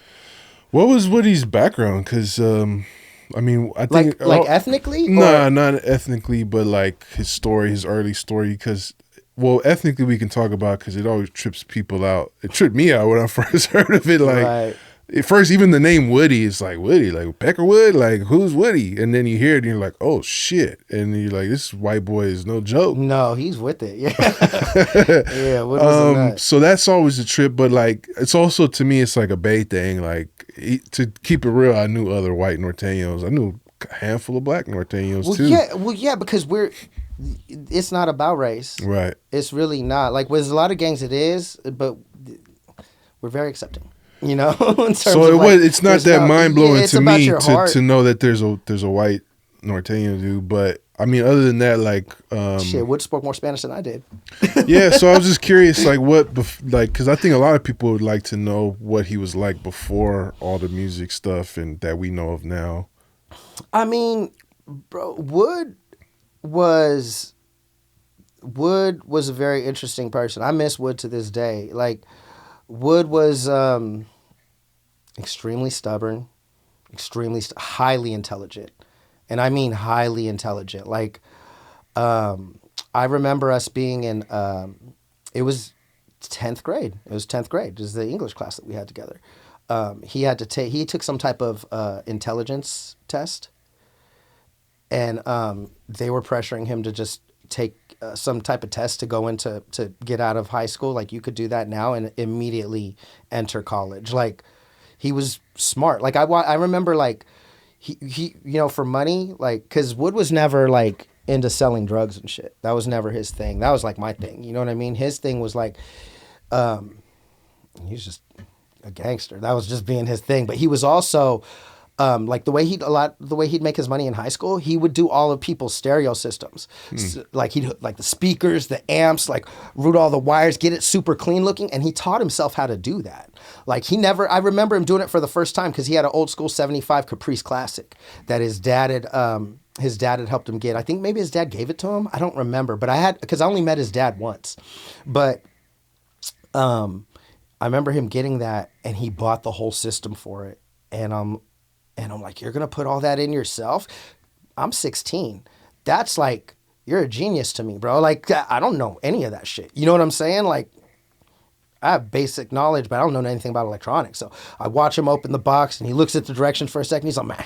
And I'm like, you're not going to read the directions? He's like, no, I'll figure it out. And I'm like, for real? He's like, yeah, bro, I'm just going to figure it out. It's not that hard. And I was like, all right. And this motherfucker figured it out without reading the directions. I watched him do it for the very first time. And then from there, he just started doing it all the time for people and shit. And like, hell of good job, like a custom work type shit. Taking off the panels and fucking running it underneath and doing the whole shit. And like, he was dope with it, and that's how he made his. And he never opened a single set of directions. He was hella smart, but he's super stubborn, super loyal, pretty emotional, honestly, not in a bad way, not in a bad way. Just very passionate, I would say. Yeah. Very passionate. I remember this once, bro. There's this one time. So a Sureños scrap, whatever, came to our school. And he was from LA, and his name was Jerry Graham. I'll never forget. And this motherfucker, bro, you know how, like, you ever see, like, well, I don't know, you were probably one of them because you're hella big. But, like, for most kids, bro, like, you're like 15, 16, and every now and then there'll just be a fucking full-grown man that's like 17 also, or he's maybe like a year and a half older than you. This motherfucker got a mustache, a goatee, full-grown man muscles and shit, fucking 200 pounds. Like, what the fuck? That was me height-wise, but I was always baby-faced and chill. I was never, like, showing up like Debo, but... All right, so sometimes you've seen people like that are just genetic freaks at a very young age, right? I fought them at a young age. Yeah, I had to fight them. Who else was going to fight them? Right, so me and Wood are like regular sized people, right? Right. And like this dude, Jerry Graham, came to our school, and this motherfucker's like, he not hella tall. I mean, by shit, he's only like, he's tall, but he's like 6'1", maybe 6'2". But at 16 years old, bro, you're a giant, bro. You're a grown-ass man, bro. And he was, like, muscular, like, athletic, like, six-pack muscular. Like, bro, this motherfucker's like an athlete, bro. Like, he's like a full-grown man. And he comes in, and you're just, in high school, you hear reputations of people. Like, he's coming in from L.A. because he gets in too much trouble there. This motherfucker beats up full-grown men. Fucking da-da-da-da-da. His reputation precedes him, right? So we're just like, fuck this motherfucker. You know what I mean? He immediately has a problem with Wood, being a white Norteño. Like, he doesn't even know what a Norteño is at the time. He learns about it. He's like, what the fuck? Fuck that. And you're white? Fuck that. And he has a problem with Wood. And so, mind you, Wood's giving up hell of size, strength, all that shit, bro. And he happened to be in our English class. He got put in our English class, bro. And it was just tension. You could just feel it. You could just feel it, bro, between all of us. You know what I mean? And one day, him and Wood get up, and they ask for a bathroom pad, and they leave. And Wood doesn't leave me in the conversation. I don't know what's going on. I just see this happening. And I'm like, what the fuck? And I'm like, can I go too? And she's like, no, you got to wait till they come back. I'm like, ooh. And they take a couple more minutes, and I was like, I really got to go. And she's like, okay, just go. And so now I'm running down the hallways, and I'm looking, and I'm looking for him. You know what I mean? And I see him way, way across the fucking hall. And I'm like, and Wood's, and they're walking almost like together. And I'm like, what's up, Wood? What's up? And Jerry Graham starts talking. Hey, fuck you. You want it too, bro? Come on. What's up? What's up? Fuck you, bitch. Disrespecting me, talking hella shit, right? And I'm like, and Wood's like, no. He's like, go back. He's like, I'll be back, go back. And I'm like, no. I was like, and I started walking forward. He's like, go back. And I'm like, ooh. And I hella wanted to go, but I listened to him. I was like, all right. So I went back, and they're gone for the rest of the period. And I'm like worried, because this motherfucker's a man. You know what I'm saying? Like, and so like, so we get out, and I'm fucking running down the hall, and I see Wood finally, and I see him. And he's walking, bro. Because keep in mind, Wood's only like 16, Jerry Graham like 18. You know what I mean? So like, he's walking, and bro, his whole nose is just fucking busted and leaky. He's got blood. His whole shit is covered in blood, just blood everywhere. His whole shirt is splattered. His pants are splattered. There's even blood on his shoes. And he's got this shit-eating grin, bro. He's got, all you see is his teeth, hella smiling, walking super proud. And I'm like, bro, are you okay? He's like, I'm good, bro. He's like, I earned his respect, bro. I earned his respect. And fucking Jerry Graham came over, shook his hand, and I was like, what the fuck? He's like, yeah, bro. And then he described the whole fight to me. He was like, he was fucking me up, bro, but I wouldn't give up, bro. And then finally he stopped. He was just hella stubborn, bro. Like, Wood's a real motherfucker, man. You know? So that's who he was as a person. You know what I'm saying? Like, and that's like a 16-year-old. Like, that's who he was as a person. You know? And as shit started to get more serious, I mean, when Raymond lost his legs, Wood had been hanging around them since he was 5. That was like his brother too. You know what I mean? So it was taken very seriously, you know? And the repercussions from that were very serious. And so, and you know, just like anything else, things snowball, you know? So what I was getting at earlier too, like, so you mentioned you guys are like starting to rap, making demos, but then all that shit happens. But if I'm correct on the timeline, like after Blackbird passes, that's when the music becomes more serious, right? Yeah. Well, so what happened was like, so we were already rapping, high school, all that shit. When this is kind of where Juice comes into the picture. Right. So we were rapping in high school and shit, and then and a lot of shit was happening on the streets and everything, and that's what happened with Raymond and all that. So I was around for all of that, you know. Again, like, and then one day where it was just all of us hanging out. I know we were downtown. I can't remember the street. It might have been on J Street. I'm not sure, but we were downtown. One of the homies lived there. His name was Jeremy. My homeboy Jeremy lived there, and we were all hanging out. And it was daytime, and Juice comes walking up. And at the time, I don't know if you remember, but he used to be in a group. It was a Juice and Gin. He told me about that. Okay, so him and Gin come walking up, and they see us, and they're like, oh, shit. They're like, what's up? Hey, they're like, what's up? Hey, you guys listen to rap? And all we bump is like RBL, Cold World Hustlers, fucking shit, Mac Dre, shit like that at the time. So we're like, yeah, that's all we listen to. And he's like, oh, hey, I rap with like, who was it? It wasn't Cole. It was like 11-5. I rap with like 11-5 and RBL. I'm from Frisco. And we're like, bullshit. None of us believe him. We're like, yeah, right. He's like, I got my CD right here. And he puts it in, and it's something we ain't never heard before, you know? And he's got the features on there he's talking about. We're like, oh, shit. He's like, yeah, man, I'm from Frisco, da-da-da-da-da. And he just started kicking it with us. Him and Jen started it, and he was hella cool. Like, Juice was hella cool, you know what I mean? And Jen, I mean, I won't say anything bad about him. That dude treated me hella good too, you know? Obviously, I'm like 5-6 years they're younger, so they're like more of like they were always looked out for me. I can honestly say that, you know? Some older homies will try to take advantage. They always truly looked out for me. That's why I've always had so much love for Juice and Jen too, but more Juice because, you know, my experiences are with him. And, yeah, he came up, we started bumping their music, and then it just turned into a thing where they were hanging out with us like every night because Juice didn't know nobody in Antioch. Like, he didn't know nobody in Antioch, you know what I mean? He just, on day one, meets some people that like rap, a bunch of homeboys. He's like, yeah, fuck it, I'm cool with this. So he starts hanging out with us, and he was hanging out with us for every day for like 6-7 months, for hell of long. And one day we all started rapping, you know? And he's like, oh, shit, I didn't know you rap. He's like, yeah, we rap too. And he's like, oh, shit. So we all basically, like a little cipher. We're all just, you know how you get together with your boys. We're all drinking and smoking. And we all start rapping. And then I started rapping. And I've always been, like, kind of nervous when I rap. Even though I know I'm talented, there's a lot of, like I said, a lot of things that make you, right? And so, like, I think because of my past, I've never had the greatest confidence, even though I know I'm dope. Like, I've never had the greatest confidence, so I always kind of close my eyes when I rap because I don't want to look at people. So like, I started rapping, and everybody just kind of went silent, and then I hear Juice, damn, and Jim's like, ooh, and ooh, shit, and now by the time I'm done, they was like, damn, Shad, I didn't know you had that in you. And first, the Juice was like, you're coming with us to the studio. And I was like, for real? And Jim's like, yup. And he's like, yeah, you're coming with us to the studio. And I was like, okay. I'm all tee-hee. You know what I mean? I'm Juice. I'm like 16 years old. I'm like, I want to rap with RBL. I'm like, tee-hee, this is dope. You know what I mean? Like, ain't no other fucking Hispanic people rapping right now in the Bay Area. Like, this is dope. And true to his word, man, he took me out there.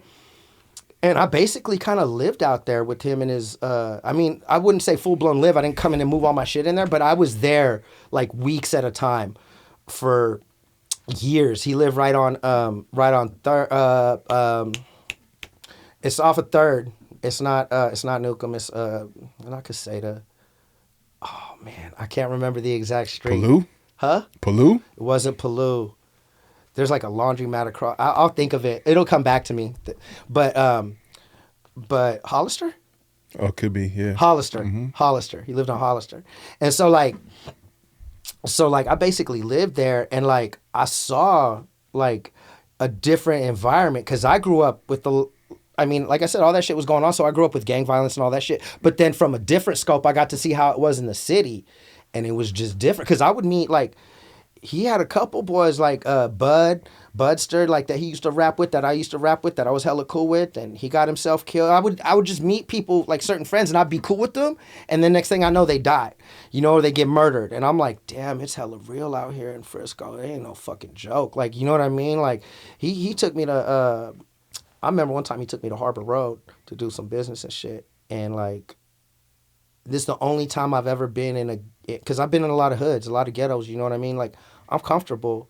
It's the only time I've ever been uncomfortable. I was uncomfy, bro. He left me in the car, bro, and there was just some dude looking at me hella hard. I could visibly see a gun in his waistband. He's just looking at me, and I'm just in the car, naked, no gun. I'm just like, this sucks. Like, this is whack, bro. And Juice came out and talked to him, and it was fine. But I was like, bro, this is so not cool right now, and it's a dead end. There's nowhere to go. Like, this is fucked up. So I really got a viewpoint of what it's really like here. As a matter of fact, I went to Mr. C's funeral. I got to meet Black and Mr. C, and I actually went to Mr. C's funeral. So I was around for that era, and while that was happening, so if you saw the documentary with Wood, when I was out here in Frisco all that time, that's what happened at the Taco Bell drive-thru. When Wood ended up going to jail for hell of long. He went up going to jail for like 2.5 years, something like that. When he came back, he couldn't be in Antioch no more, or they'd send him to prison. Like, it was a whole thing. But when that happened, I was hanging out with Juice and doing music and shit all the time. Even though I grew up with Wood, I tried to take this opportunity. Don't get me wrong, I still hang out with them, but I was hanging out more out here. You know what I'm saying? And so like,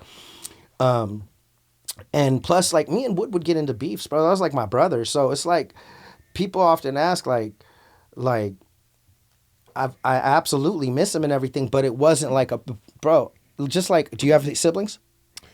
No, none that I grew up with. Oh, okay. So like, I have siblings and like, we fight sometimes. It happens. You know what I'm saying?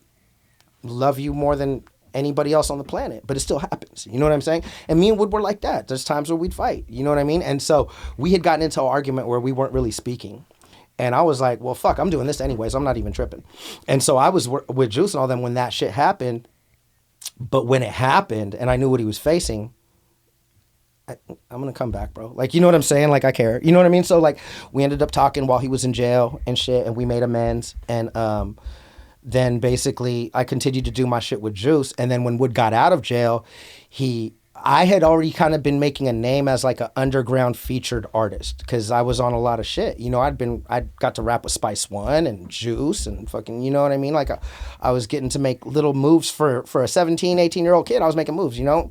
And I'm probably like 19, 20 at the time. And you were a member of his crew, Straight I was part of Straight Lace Mob. Yeah. Yeah, it's just a good time to be around Juice because this is when he's really making I got to meet Cougnut. I met the late great Cougnut. He was hella cool. I got to meet a lot of people that I would have never got to meet, you know what I mean? And got to make a song with Spice One, who was huge at the time.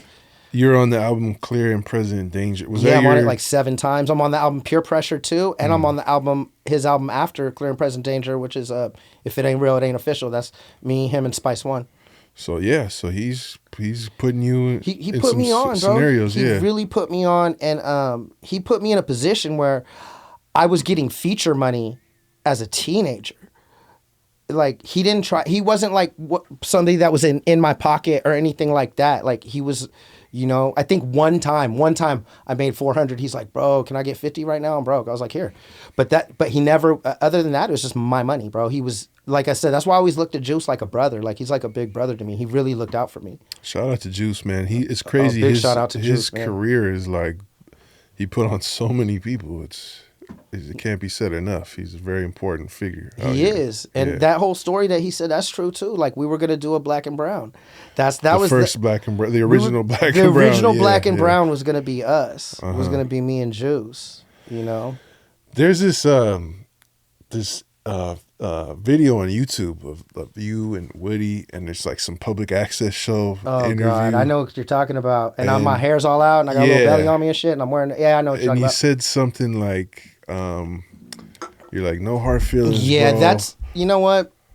I look at that now. When I look at that now, I fucking get sick to my stomach because like that was a huge mistake for me, and I hope like none of the homies take this the wrong way, but that is a big regret for me. Like, so for me, I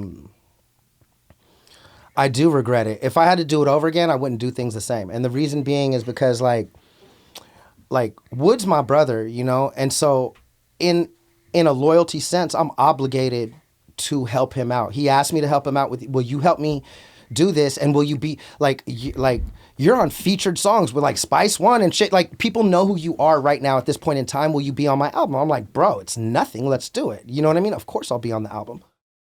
And believe it or not, so it's an interesting story. So I don't know if you've ever heard the song Dirty Deeds, but there's a song Dirty Deeds. Okay, that's the first song we did. It's technically not the first song we did because we did a ton of other songs before that, but as grown men, this is the first song we did, right?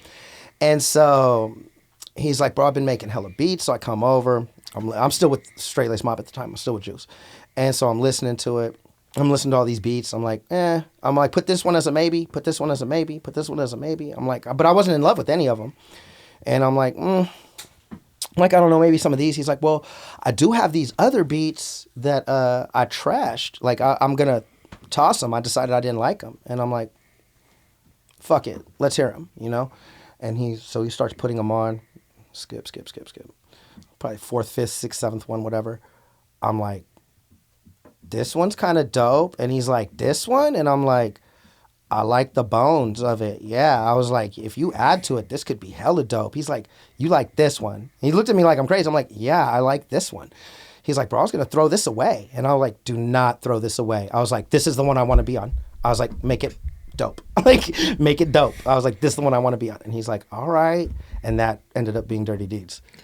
But you were saying that he basically wanted you to go to East Coco. No, not initially. So like he was respectful of the fact that I'm with Juice, because even if you look on the first album, it says Shadow featuring Shadow from SLM. Yeah, it says that on the album from SLM. No, he didn't. It wasn't like he was trying to do that, but like, you know, the honest truth is, at the time, I'm young. I've never really had a job. I mean, my parents made me work at 7-Eleven in the summers sometime until I got fired. Like, I always like sold drugs and shit. So I'm like, I was selling drugs at the time. I was selling a lot of meth and coke. And to be super honest, I mean, I was on some meth and some coke. You know what I mean? Like, I was always balling. I was always making a profit. I mean, I had a safe. I had my own house. I got my brother his first car. I was doing it. But at the same time, you know, I was into the lifestyle. You know what I'm saying? And Juice was really trying to take his shit somewhere. You know what I mean? Let's do this black and brown thing. I got doors. You know, we can do this. We can do that. And I'm like 20, 21. You know what I mean? My head is completely up my fucking ass, basically. You know what I'm saying? And so it's easier for me to hang out with Wood and everybody else because it's right here at home. They accept my lifestyle. Whereas Juice, I remember I woke up one time on Juice's couch and I was all fucked up on drugs. And I needed sleep so bad because I'd been up. And so I felt when I went to sleep, when I woke up, I couldn't open my eyes. It's the only time this ever happened to me in my life. You know how you get that sleep in your eyes? I'd gotten so much sleep, it had completely sealed my eyes shut, bro. Ooh. And I started panicking. I couldn't see. I couldn't open my eyes. They were like glued shut. And I had to literally go in the sink and wash them out for like 10 minutes, bro. And Juice was like looking at me hella disappointed. You know what I mean? He's like, bro, you can't come here like that all fucked up, bro. He's like, it ain't cool, bro. You're hella talented, bro. I hella believe in you. You're really trying to do something. We're really trying to do something. I can't have you like that. And I didn't want to be held accountable. You know what I'm saying? It was easier for me to do that. You know what I'm saying? And I took the easy way out because I wasn't grown mentally. You know what I'm saying? And that's just the truth. I'm here. I'm very honest. Like I try to be very honest. You know what I'm saying? And so I slowly gravitated towards that way. And then Wood was like, fuck it, you should just join our shit. Because I was starting to hang out more towards them anyways.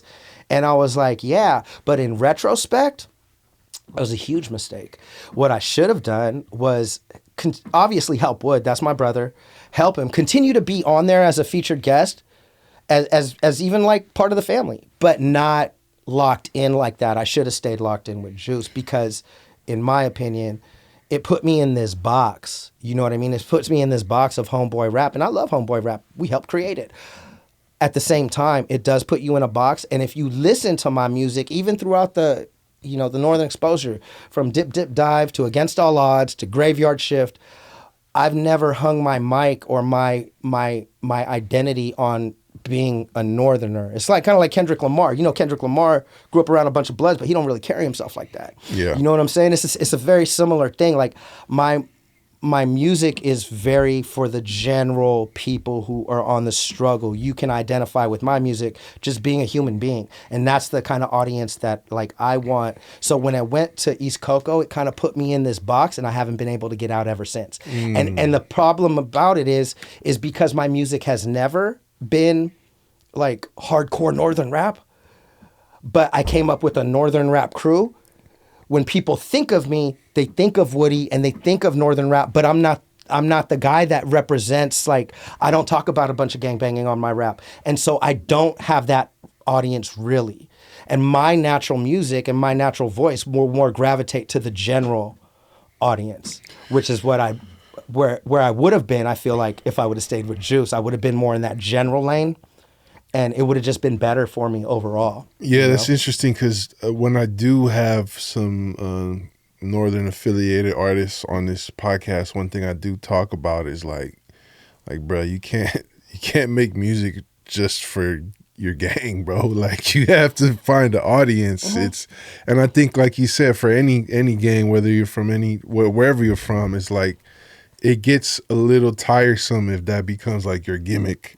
If that becomes what you hang your whole identity on, yeah, it does. Yeah, it's for me, and to me, it just and it's no offense. Like I said, me and Wood helped create this lane, and I love my Northern rappers, and I love. Not to cut you off, but that's what I was gonna say too. The reason why I think it works with what y'all did and what Woody did is because it didn't really exist in that form before, right? And I was curious to see what you thought of that too, because I talked to Big Tone and AWAX about this when they were on the show a few years ago. And basically before Woody, it was basically like Darkroom Familia. Yeah. Was there anybody else, Rip? No. Yeah. There was not. And the thing, like, and y'all never did anything with Darkroom, or no, I never did. We did like when East Coco started popping off, they actually they invited us to, because they used to make movies. They used to put out like independent movies, and they invited us to some of their like the first viewings of their movies and stuff, and we hung out with them several times. I never did any music with them, but I can speak like as far as like hanging out with those guys, man, they're solid, bro. Like in general, like generally speaking, I've always had good interactions with homeboys, no matter how the differences between us. But no, they're a bunch of solid ass people, but we never did music. And if you listen to their music, it's very different from our music. They started a lot earlier, so right. Their sound, it's probably a little more old school, you could possibly say. It's very Chicano. Yeah. It's very Chicano. And that's the whole thing. Like, it's like, I think as you evolve, and it's just like, especially like the Bay. The Bay has a very unique flavor to it, and it's because we like segregated it. Racial segregation isn't really a big thing out here. Yeah, you know what I'm saying? The way it is in LA, like the way it was started from the roots in LA. So where you have all that that distance and that separation, and that you don't feel in oneness with each other. Whereas in the Bay, we've always kind of been together. Like, you know what I mean? Like when I was growing up in Richmond, like, bro, Marvin was one of my best friends. He's black. Alvin was one of my best friends. He's Chinese. Michael was one of my best friends. He's a Native American. Jonathan, he's Filipino. Like, we were all like, yeah. You know what I'm saying? Same out it's here. the same. Yeah. We're all the same, bro. Yeah. It's not racial in the Bay Area like that. No. It's just poor.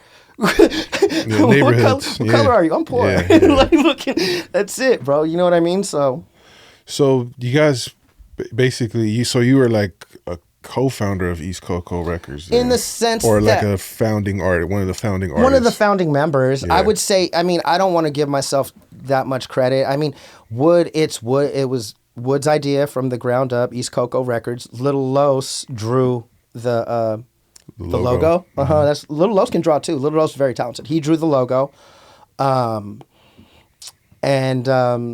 no, I'm like a founding member, and I helped with a lot of it. Like, but like I said, a founding member. But I wouldn't say like, like East Coco is mine. No, I got it. Yeah, it just you know, the first tape is the Yak influence. And like you said, your name's on there. Yeah. Like I said, I saw that video y'all did where it's basically the three of y'all promoting that tape. Yeah, and like I said, like at first I was with Straight Lace Mob. I was still with Straight Lace Mob, but like I said, it was like, so I'm like, with Wood and everybody, I'm hanging around with people my age, and they just accept me for what I am. Whereas with Juice, is holding me to a higher accountability. He's older. He's really trying to gear. He's like, dude, this dude's so talented. He could be this, you know, but not if he's doing that. Yeah. And he's holding, and I don't want to be held accountable. Like I said, I'm young, I'm dumb, but in retrospect, and it wasn't like none of my boys had bad intentions for me. We're just all the same age, bro. It's fine. Like what I do is fine. You know what I mean? Whereas Juice was older than me. He looked at it from an older brother standpoint because he always looked after me like that. And in retrospect, I should have stayed. I should have been with the dude that was really had my best interests at heart. But I was too blind to see it at that time.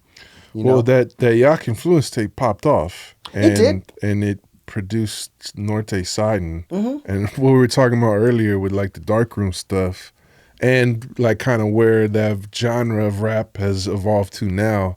I feel like that was the first time on record where somebody was like straight up like, it's Norte out here. Right. Like we really represent like fuck y'all. Like, right. But and it's a slap, and he sampled Bananarama, the Cruel Summer from Karate Kid. That's pretty so crazy. Wood used to love all that music. Wood used to listen to like George Clinton and Roger and Zapp and shit like that. He used to listen to all that shit. Oh, he's a but big Bananarama ain't, that's like pop, that's like 80s. That was a pretty genius flip to take that song from Karate Kid and turn it into a gangbanging anthem. No, Wood was, I mean, he was very special in that type of way. He's very, like if you listen now, like, it's like he set forward a certain sound that's like you can clearly tell like when someone's trying to emulate Woody. That's why I fuck with him, because it was completely original. His rap style was original. He was gassing. All you guys were gassing. You and him especially. He was producing his own shit, mixing his own shit, like self-distributing. I think he gets written off because of the content is so extreme on the gang shit and just being a white dude. But so it's just kind of like, it's just in its own category, but I always respected it for those reasons, you know? Right. No, and you know, it's a lot of mixed, you know, it's a lot of he does it, but then there's a lot of times where like, so one day, just to give you an example, one day I'm walking into a tattoo shop, right? And it's a DV8 in Concord. I'm walking into a tattoo shop. And there's one of the artists there, and he's got this big mural, and he's doing it, and it's fucking, it's Tupac. It's the Jacka. It's Mac Dre. And on the bottom is Wood, right? And he has no idea who I am. And I walk in, and it surprises me. I'm like, what? And I'm like, what is that, bro? And he was working on Wood at the time, on his face. And I'm like, what is that, bro? And he's like, Bay Area legends, bro. He's like, you don't know who Woody is? And I just smiled, bro. And I was just like, I know who Woody is, bro. And I didn't even say anything. I wasn't like, oh, I'm Shadow. I don't like. My ego is very small. You know what I mean? And so like, I was like, I know who Woody is, bro. And I just smiled and I just went and talked to my tattoo artist. But it was funny to me because I'm like, it's a trip to me to see like how he's evolved into like, it's almost like, yeah, you're like a local legend. Like, you know what I mean? Like, he made an impact for sure. Yeah, you have your impact and you have people that really revere you that are like, man, Woody's a legend. And like, when I get people like it could be a little, at times it's a little bit weird because, you know, people, what was it like to grow up with Woody? And I'm like, well, I mean, I can tell you what he was like, but it's very much like what it's like to grow up with your homeboys. You know what I'm saying? Yeah. Like, it's a thing when someone passes away like that, or even just in rap, and you get idolized, and it's like, bro, this is just, it's a guy. It's my boy. It's like, it's a person. It's not some like immortal god. It's just, he was a dude. He was a guy like anybody else. It's just people put you on this pedestal. Like once you pass and if your music becomes somewhat legendary, you know what I mean? And I mean, yeah, like, but I mean, me and Wood were super, super close. Well, when you saw that first success of his tape actually like picking up and getting some play, I mean, I'm sure it seemed like, all right, this East Coco thing, like, we about to do some shit. Yeah. So there was early success, and like, for me, like, it was cool because, like, it was very organic. Like, I knew Louie Lou before I knew Wood. Like, I became friends with Louie Lou when I was like 13 years old, and he was like 15 and a half, 16, because I was friends with his younger brother, Josh. So I've been known Lou for years and years, and Lou just kind of, he was a homeboy, fell into our whole group, and like me and Wood had been close, and like, so it was very organic. Like, me and Little Los were close. These are not like people that I've been set up to rap with. These are literally people that I grew up with. We've been through drama together. We've been been through things together, and I feel a genuine closeness with it. Like, these are my real, like, these are legit my family. Like, you know what I mean? So there was something just, and I'm doing it in a town where I grew up at and stuff. So it was just a very different type, made me feel more at home, I guess. But sometimes it's better to be uncomfy, you know? Well, was the plan to do Woody's EP, and so a lot of those songs actually ended up on the first Northern Expozure, I noticed. So was the plan to kind of do that EP, the compilation, and then introduce you guys as solo artists? So Wood had always planned on putting out my album, Louie Lou's album. As a matter of fact, so Louie Lou did have an album out.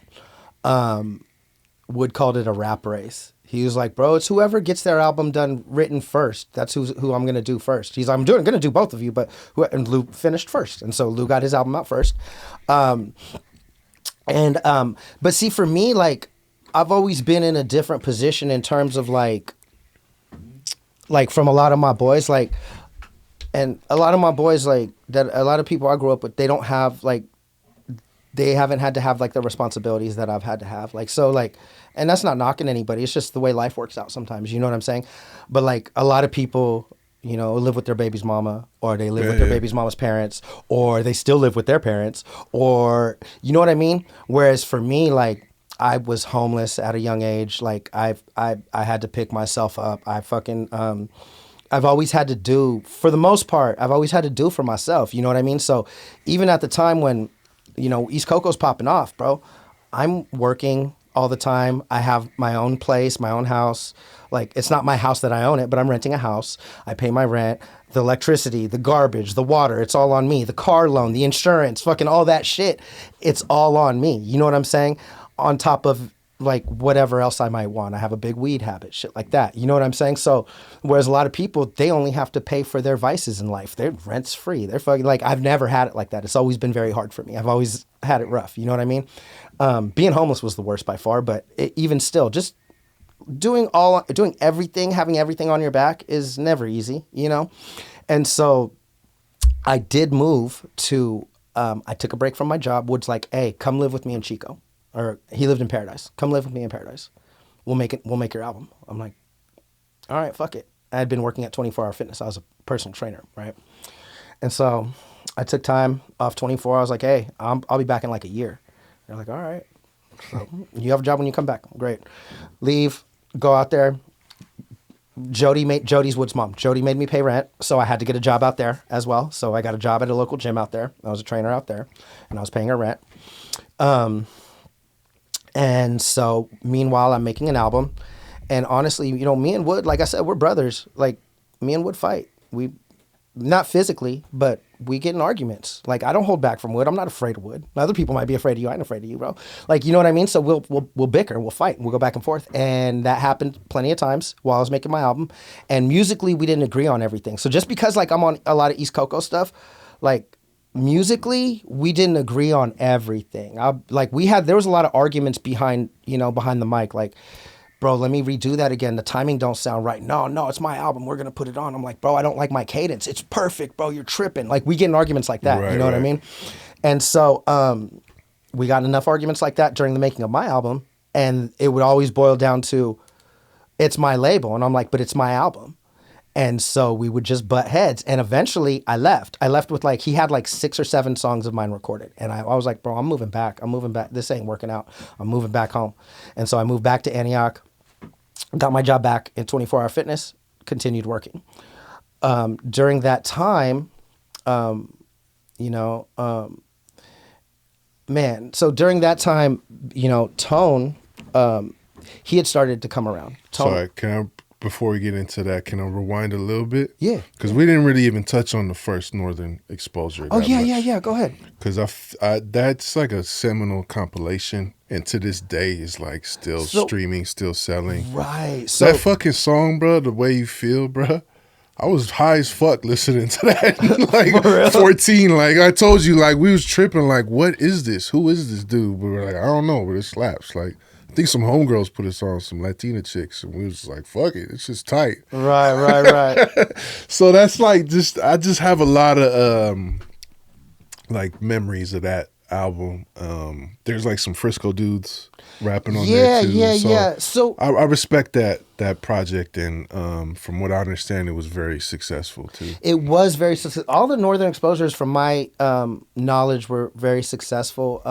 So as he started, like I said, man, with Wood, Blackbird, and all of us, that's why it's hard for me to get with these big groups sometimes, because it comes when we were doing it, it came from a very authentic place. So as Wood came out with the success of his album, he's like, dude, let me put us all on and start doing these compilations. As a matter of fact, and then his mindset started getting broader and broader and broader. He's like, you know what?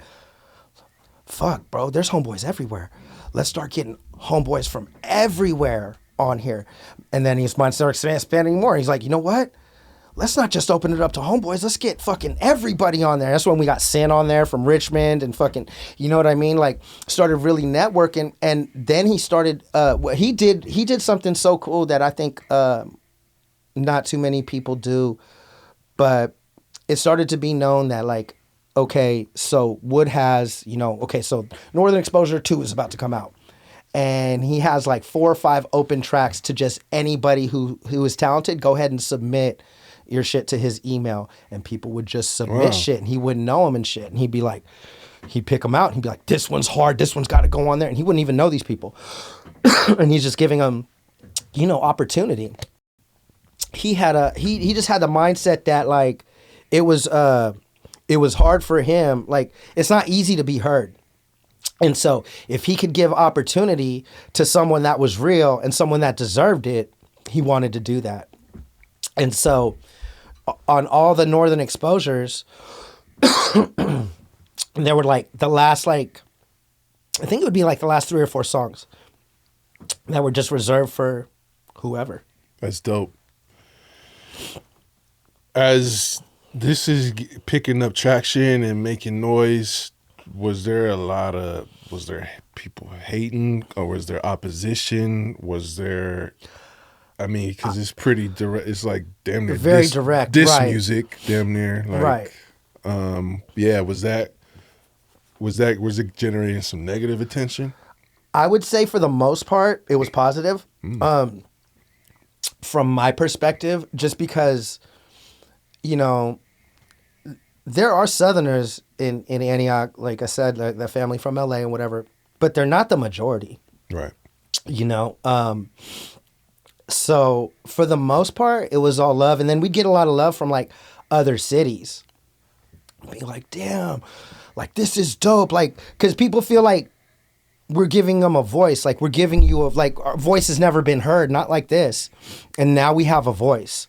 You know what I'm saying? And with that voice, maybe we have some presence. And with that presence, maybe we have some persuasion. And with that, everything, so I think we got more love than anything else. But I feel like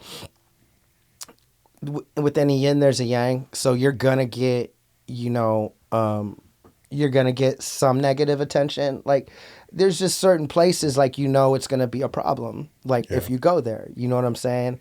Santa Cruz, certain places, you just know it's not going to be really cool. You know what I'm saying? It's not going to be cool. Were you around when Woody linked with the Jacka? Oh yeah, there's a video of me, Woody, and Jacka. Yeah, Dominic, I knew Jack. Okay.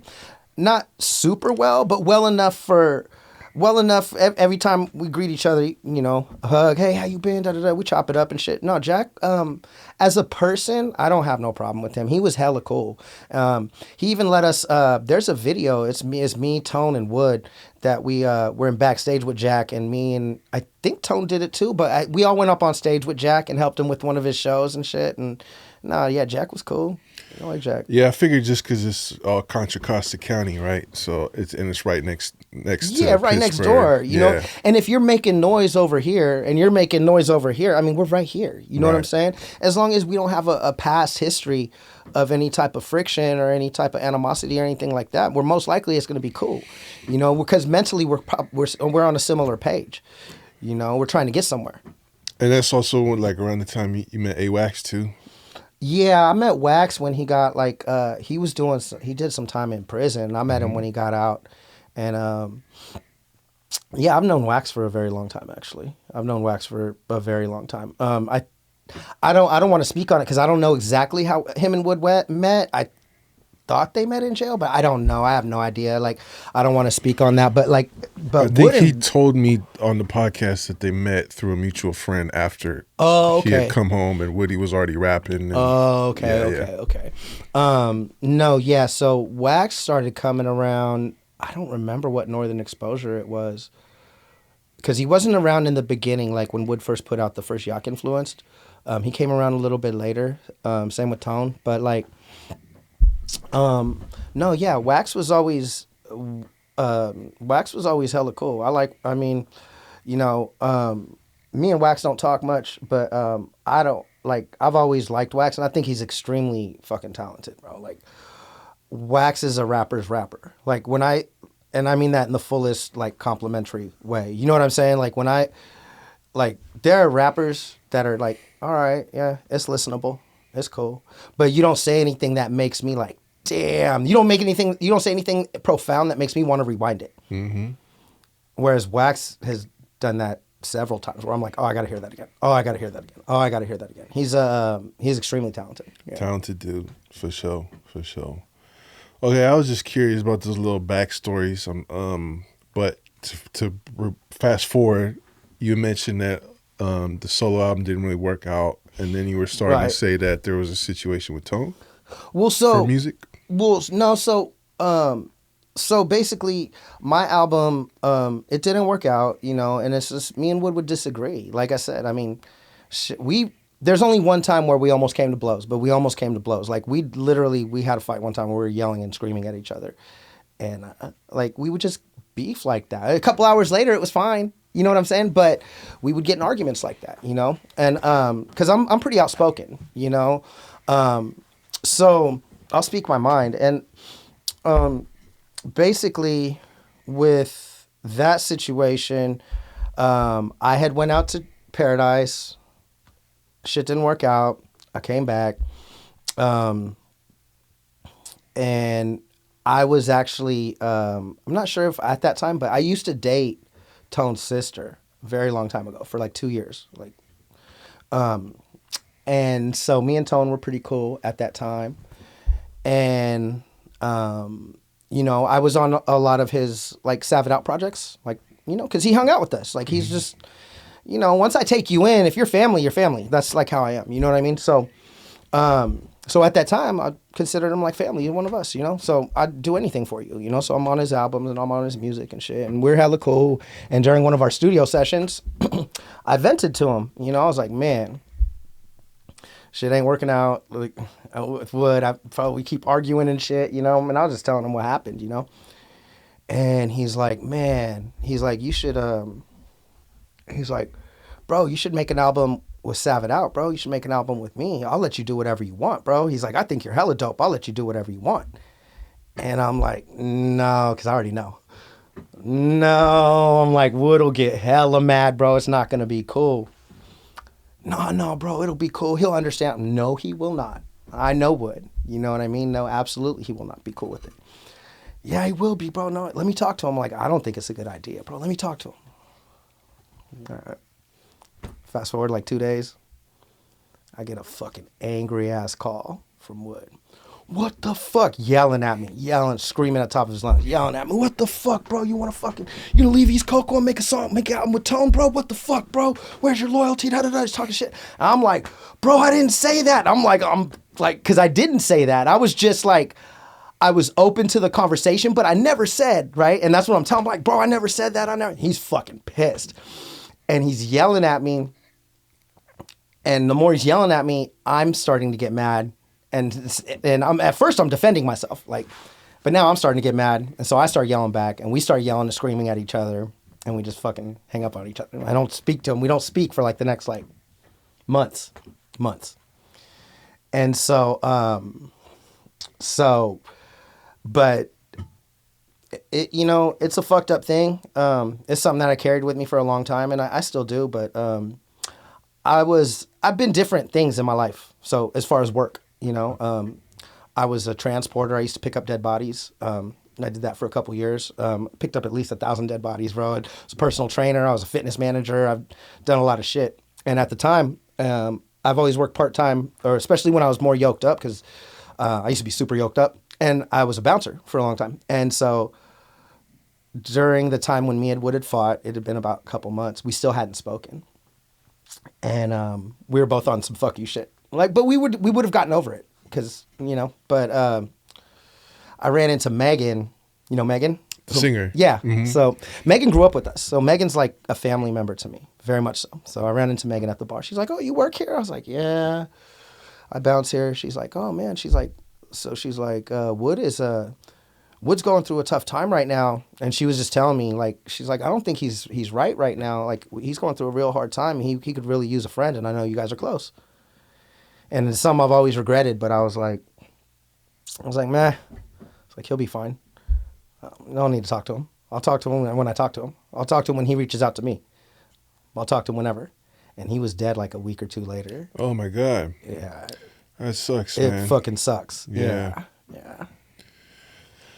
There's a lot of stories like that, bro. It's, you know, tomorrow's never promised. You know, if it's any consolation, I'm sure you guys go back so far. I'm sure it's like, even though you didn't get to resolve that, right? I'm sure the love is, he knew the love was there. And yeah. He was probably on the same shit that you were, like, I'll talk to him when I talk to him. Right.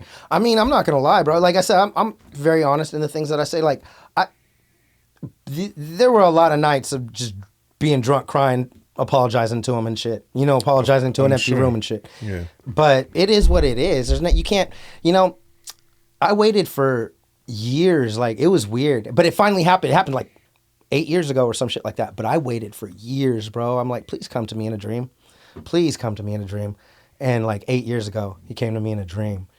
And like, we talked. And like, it was cool. It was like, it made me feel better. Even if it's a figment of my imagination, it made me feel better. I don't you know think dreams are, especially when it comes to people you've lost. Like, you know, I lost my pops a few years ago, and every dream I've ever had with him has been very meaningful. I put down a dog and had a dream with the dog in it. Bro, dogs have spirits, bro. I believe that shit, bro. Yeah. Dogs have spirits, bro. So that, yeah, there is always, like, you know, it's never the final chapter, just because that happened. But yeah, it's a tough loss. Yeah, no, it was tough because, and it's tougher through the years because, like, as I look back, you know, I've been with other, like, looking back, I should have just manned up. And like I said, I've never had the full confidence that I should. So I was never like, I'm going to start a business and I'm going to do this and I'm going to do that. But I always just worked. I'm like, all right, well, maybe I'll get featured on something or maybe that. But I should have started my own shit instead. Right. And I'm doing it now. Instead of doing it now. Because it ends up being like, you know.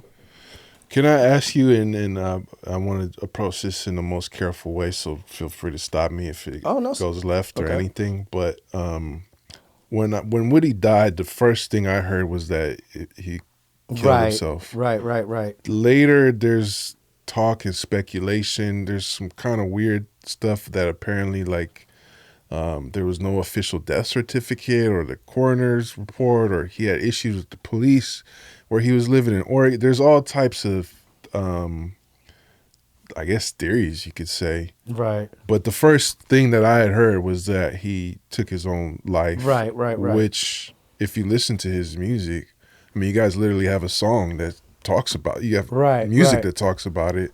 Right. Do you have any thoughts on? You know, when it comes, that's a tough one. I don't know for a fact that, you know, he took his own life. There's a lot of stories like that have been shared between like myself and Louie Lou and like even Tone that I probably just shouldn't say out in like in a format like this, but there is a lot of speculation around whether he did that himself or not. Now, the person that I knew him to be, you know, I can't see him doing that, but at the same time, I've been told, because like I said, the last 3-4 months of his life, we didn't speak. Unfortunately, you know what I'm saying? And I've heard from friends, I've heard from Los, I've heard from other friends that he wasn't right. Like he didn't seem right mentally. Like he seemed like just off kilter, just different, you know, not his normal self. And so it's hard for me to speculate on that just because we weren't speaking those last 4 months, you know. Now I know that he shouldn't have. There's certain reasons that I've heard as to why he was in Oregon, because I don't know why you would go to Oregon. Like, Oregon isn't like a homeboy friendly place. Number one. Number two, it's just weird that you would put yourself there. And I know that I know that he was hanging around some people, some new people that I didn't get to know, that I didn't get to meet, that just up and disappeared right after. It just always seemed very suspicious to me, you know. As far as like how that happened, you know, it's really tough for me to say because, like I said, we weren't speaking. But I do know that he had just started hanging around a certain group of people, that were not part of us, didn't grow up with us, you didn't put in work with us, you ain't been around for years. You literally been around for like 3 or 4 months, and now nobody can find you. Like you're just gone. It's just very suspicious. I have no idea what really happened though, you know, and that's something that's always bothered me because, I mean, dude, like he's like my brother, you know what I'm saying? Like, that loss has probably affected me, man. That was a huge loss. I've lost a lot of people, but that one really stings to this day. I can imagine. Yeah. I mean, it's going on almost 20 years now that he's been gone. Yeah. Like 17, 18. Yeah. He died in 2007. So. Yeah. So like 28 years, yeah. Almost 20 years, yeah. Or 18 years. 18 years, sorry, yeah. Well, sorry for your loss. Oh, yeah, man. Sorry for yours. Yeah, thank you. Thank you. Loss is one of those things, man. It's like, it's universal, man. Yeah. You know, like, it's a universal thing. I don't have to, like, be from your family or know your struggle. I know what love is. For sure. You know, I know what loving my parents is. I know what loving a brother is. I can't imagine losing one, like, I mean, I can, but like, you know what I mean? Like, I know how hard that is. And it hits just everybody different. Yeah, but we're all the same in that sense. Like, we all share these just these things that are unshakable, you Well, know? for the fans, and this is also why I asked, because I know these are details that they want to know, they're curious about too. Of course. And it's a trip, when I talk about someone like Jacka or Tupac or Mac Dre, people that never met these guys feel the loss and feel the absence too, because the music was so meaningful. And I feel like it's the same with Woody. And I feel like what I appreciate is that in recent years, there's been a lot more tributes being paid to him. I'm sure it took some time to kind of just recover and move on. Right. But I really like what AWAX did with the Northern Expozure. Right. Then that's when I saw you pop up again. Yeah. On some of those videos and projects. But I know it's also, it seems like it's been kind of difficult because of family and, like it's always hard. Every Bay Area rapper that passed away, right? This is the situation that comes up: business and family and. Well, I mean, I can give you a little insight on that. Like, I mean, the truth is, look, because I mean, I was around from the beginning, so I knew Wood shit since we were like 15 years old, and I know Wood's dad. I know his mom very well, or I used to, and so like, I mean, dude, like. So Wood had a sister. This is just a side comment, but Wood had a sister, his dad's daughter.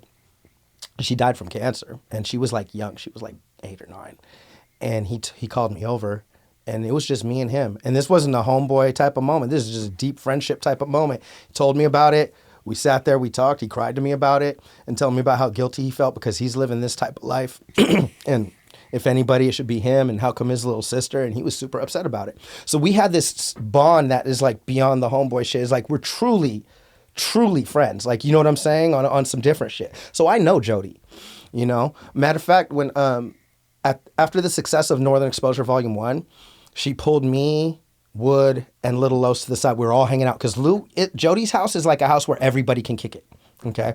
So, but she pulls me and Los and Wood to the side and away from everybody, and she gives us these gold necklaces, like as a congratulations, and she's proud of us and fucking like. So I'm like part of the family type of shit. Sure. You know what I mean? So like, I know Jody, and I can tell you, the fucked up part about everything that happened is it caused so much pain because Wood is her only son. His dad has other kids, but for Jody, that's her not only son, it's her only child. Period. She don't have a daughter. That's it. You know what I mean? So when Wood died, it just broke her in a way that I don't think I've seen too many people broken before. Yeah. Like psychologically a little bit. Yeah. And what the fucked up part that happened is, so Wood had opened up East Coco, the LLC East Coco was Wood's and Dave Small. Dave Small is the other co-owner of East Coco. Jody had nothing to do with it. And I mean, I love Jody, but she had nothing to do with the establishment of East Coco at all. Financially, that's all Wood and D Smalls, okay? And when Wood died, D Smalls owned all of East Coco, right? And Jody threw a fit and threw up a fuss so much that it belonged to her and she should own the rights to all of Wood's music because that's her son and this and that, even though she had nothing to do with the business or nothing to do with anything. And all the homies started giving Dave a hard time. You should just give it to her. You should just give it to her. And out of guilt, he gave it to her.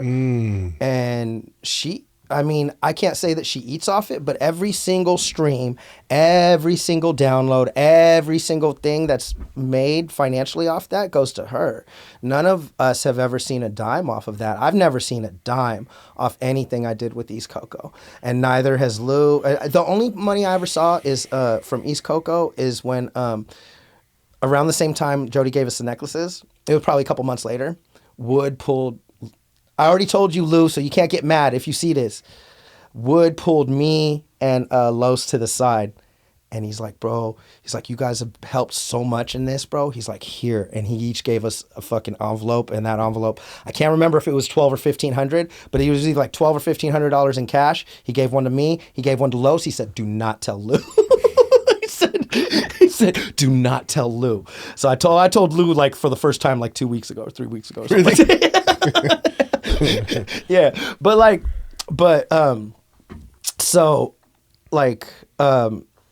he like that's the only money I ever saw. But as far as like all those millions of streams and all that, that Jody gets all that. Like none of the East Coco family have ever seen a dime. Jody takes it all. So I want to take an opportunity to say a few thoughts on that. One is that a mother, a child, a brother, husband, wife, you can't ever dictate how they're supposed to feel and respond. Right. Because it's something that, like you said, we all feel it the same way. But when it comes to family and blood and somebody, your child or any sensitive relationship like that, it hits so much different. Right. And we're seeing a rapper in a video or on a poster, and that someone's seeing their son or their father or their child. So I understand it hits different.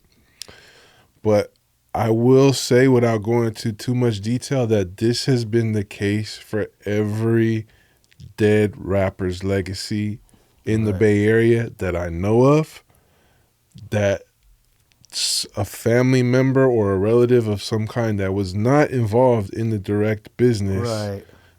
And honestly, in a lot of cases, it wasn't that much. We're not talking crazy. Right. Retire for the rest of your life on a private island money. Right. We're talking underground hip hop here. Right, so exactly. It's not like we're chopping up a small fortune. It's not life changing. It's not life changing money. Right. It's money. It's life helping. It's helpful. It's life helping. But that happens. People start asking questions. Where's the rest of the money? So what I will say, if now that I'm about to step off my soapbox, is write a will, bro. If you got business, if you got music, I mean, even if you're not bubbling like that, if you got some music, you better at some point sit down with a lawyer. Well, yeah, because that shit's forever. Mechanical royalties, all that shit's forever. You got to make some type of plan for what's going to happen if I'm not here. Right. How am I going to take care of my family in that situation? And how do I want my business affairs handled? Because like you said earlier, we're talking about poverty, poor folks, working class, people of color. These motherfuckers that got business empires and all types of companies and corporations, they don't leave that type of shit to chance. No, exactly. And even they fight over it in court and all types of shit. That's why they're at where they're at. You feel me? Mm-hmm. So, Rapcast, anybody out there, write a will, bruh. Yeah, that paperwork's important, man. Yeah. Well, again, sorry for Jody's loss. I mean that with all sincerity. There was a time when I love Jody, and I'm not saying I don't love her. I'm just saying we're so disconnected. Like I haven't talked to her in years. You know what I mean? Sure. I still care about Jody, but there was a time when I truly loved Jody. Like Jody's like a second mom to me. You know what I mean? And so I feel horrible for what she's went through. But at the same time, I can't justify what you've done in the sense that man, there are people that really worked hard for this that don't have nothing. I can't justify it, but at the same time, I can't quantify your feelings either. I don't know what it's like to lose a child and to be that devastated. And I've been broken in my own way. We all have, but I don't know what that's like. So I'm not upset with her. I've never been upset with her, but I'm not willing to give you anything else. Sure. You know what does that make sense? It's a complicated situation, and it's one of those things where it's probably is what it is, and that's how it's going to be.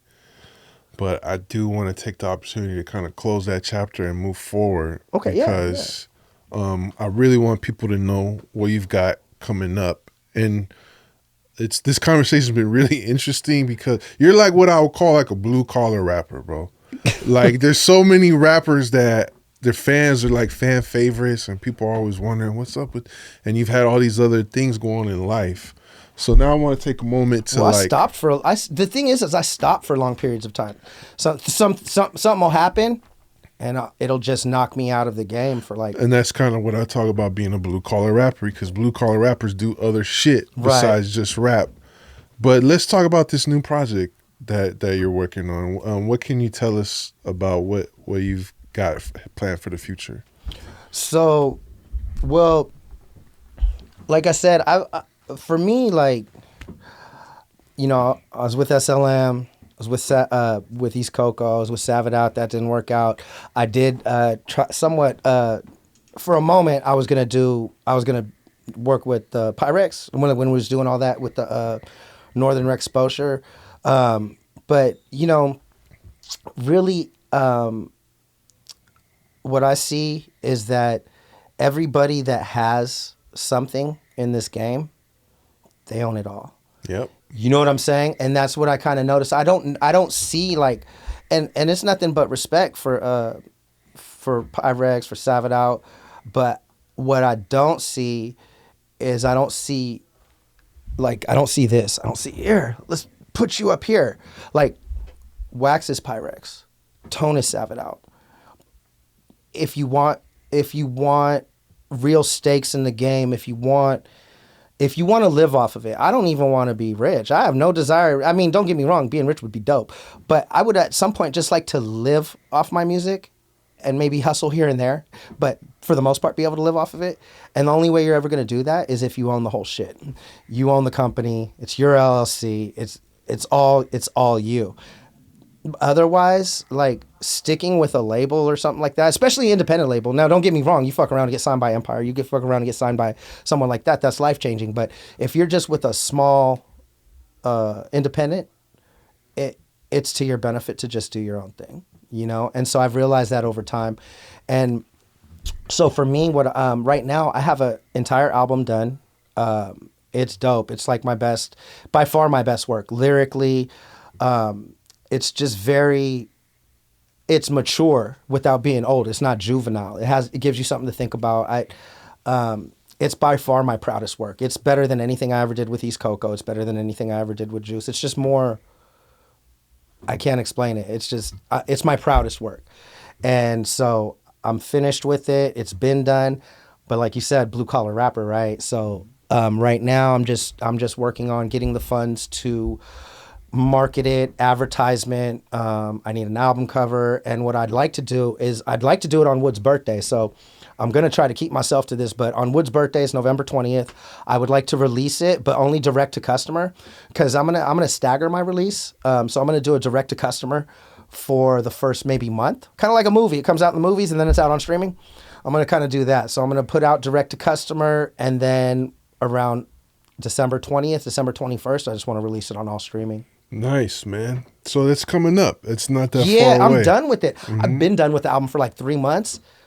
But I like the blue collar rapper thing because I hell of identify with it, bro. Shit just keeps coming up, and I'm just like, because like I said, I mean, rent, all my bills on my head. Like I live by myself. I have 2 car loans. The shit gets expensive. It's expensive as shit to live in the Bay Area, period.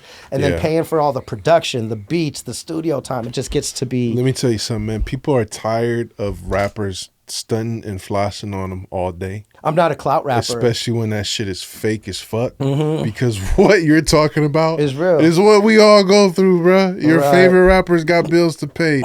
Sometimes you're up, sometimes you're down. That's economics 101. Right. That's the way capitalism works, man. Right. So, yeah, it's like no shame in saying that. If anything, it's a strength in being open that, like, yeah, this shit takes time. I think what you're saying, too, about owning your own shit is not just the ownership, but when you look at someone who put themselves in position to start their label, it's also owning the work.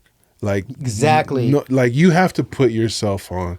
Even if you are in a situation, like you said, with an Empire or with a Pyrex or whoever you're dealing with, you still got to bust plays. Right. And I feel like in my experience behind the scenes, there's 2 types of rap casts. It's the type that get put on and maybe they're just so talented. They could be like a Mariah Carey, where it's just like, here, just let me write you the shit, go sing like it. Like a Mozzie or someone. He's so talented. No, not even a Mozzie. I mean more like a singer. Like I'm gonna manufacture your shit. Right. Just go in the booth and do what I tell you to do, and you know what I mean. Right. There's 2 people like there's that where you need somebody to do like the shit for you, right? And then there's the grinders that know how to figure out their own lane. Direct to customer is a great lane because Spotify is a big ass middleman. Mm-hmm. Apple is a big ass middleman. Well, what do you get like a quarter of a cent per stream. You feel me? Like so direct to your pocket. So listen up, people. Let's support this man. And you know we're gonna put all the contact info so they can stay in touch. Right on. And let's look out for this project. And let's make sure when it drops that we all support it. Right on, man. I appreciate it. And I think you had talked about before offline, like you want to do it closer to the album, and I said, nah, come on now. yeah. And we'll do a part 2. Right. I would love to come back, and because I got a lot more story. Like it's crazy. Like I all know the shit you that's do. happening. Yeah, I know you do. And there's certain shit I didn't even bring up because I'll save it for the next time. Right. But for now, bro, this has been a really insightful conversation. No, this was super cool, man. Like my first podcast, I'm super juiced about it, and like for me, like this is the, bro, just the name alone, history of the Bay. Like I'm very, like I've always been a Bay boy. I'm super proud to be from here, and like I said, my roots go from Frisco to Richmond to Antioch to Pittsburgh. Like I've been all over, and it's just like I'm very proud to be from here. When I talk to people from other states, I'm like, don't give me no place is perfect, but you just don't understand how dope it is out here. It's just different. Like when I go, because I've had the good fortune of going to other parts of the country and doing shows, and I've been to Kansas, and I've been. No places like the Bay Area, bro. It's just different, bro. Like, you know what I'm saying? The unity, just the way it is. Like, we all have like, even though, like, my boy might be black and he's Filipino and I'm a mutt and fucking, it's not about that, but we all share the same culture. Even though we're all different races, like different ethnicities, we all share the same culture as Bay culture. And so, like, this was, for me, like, no bullshit, this is like, my number one podcast that I would want to be on, especially for the first time. Like, this is the one I want to. This is the one. Thanks, the one. man. I'm juiced about it. I appreciate that. It means a lot that this is your first podcast ever, and I appreciate you being so open and honest. And when we do part 2, we'll make it even bigger, man. So hell yeah, I'm down, bro. That'll be super dope. There it is. I'm juiced. That's what's up, y'all. Rest in peace, Woody. Rest in peace, Woody. East Coco for life, motherfucker. Blackbird. Bay Area. Antioch to Frisco. Antioch to Frisco. Shad Viciouz. Oh, that's another one. We'll bring it up on the next one, but I got a dope ass song with Louis Loco. Okay. Album. Shout out to Louis Loco, another friend of the podcast. And it's basically an Antioch to Frisco type of song. There it goes. There it goes. I love it. Can't wait to hear it. Until next time, y'all, Dregs One with Shadow, aka Shad Viciouz. Peace and love. Recognize where you got the game. We got our own style, got our own slang. Northern California is a West Coast thing. This is the history of the Bay. Recognize where you got the game. We got our own style, got our own slang. Northern California is a West Coast thing. This is the history of the Bay.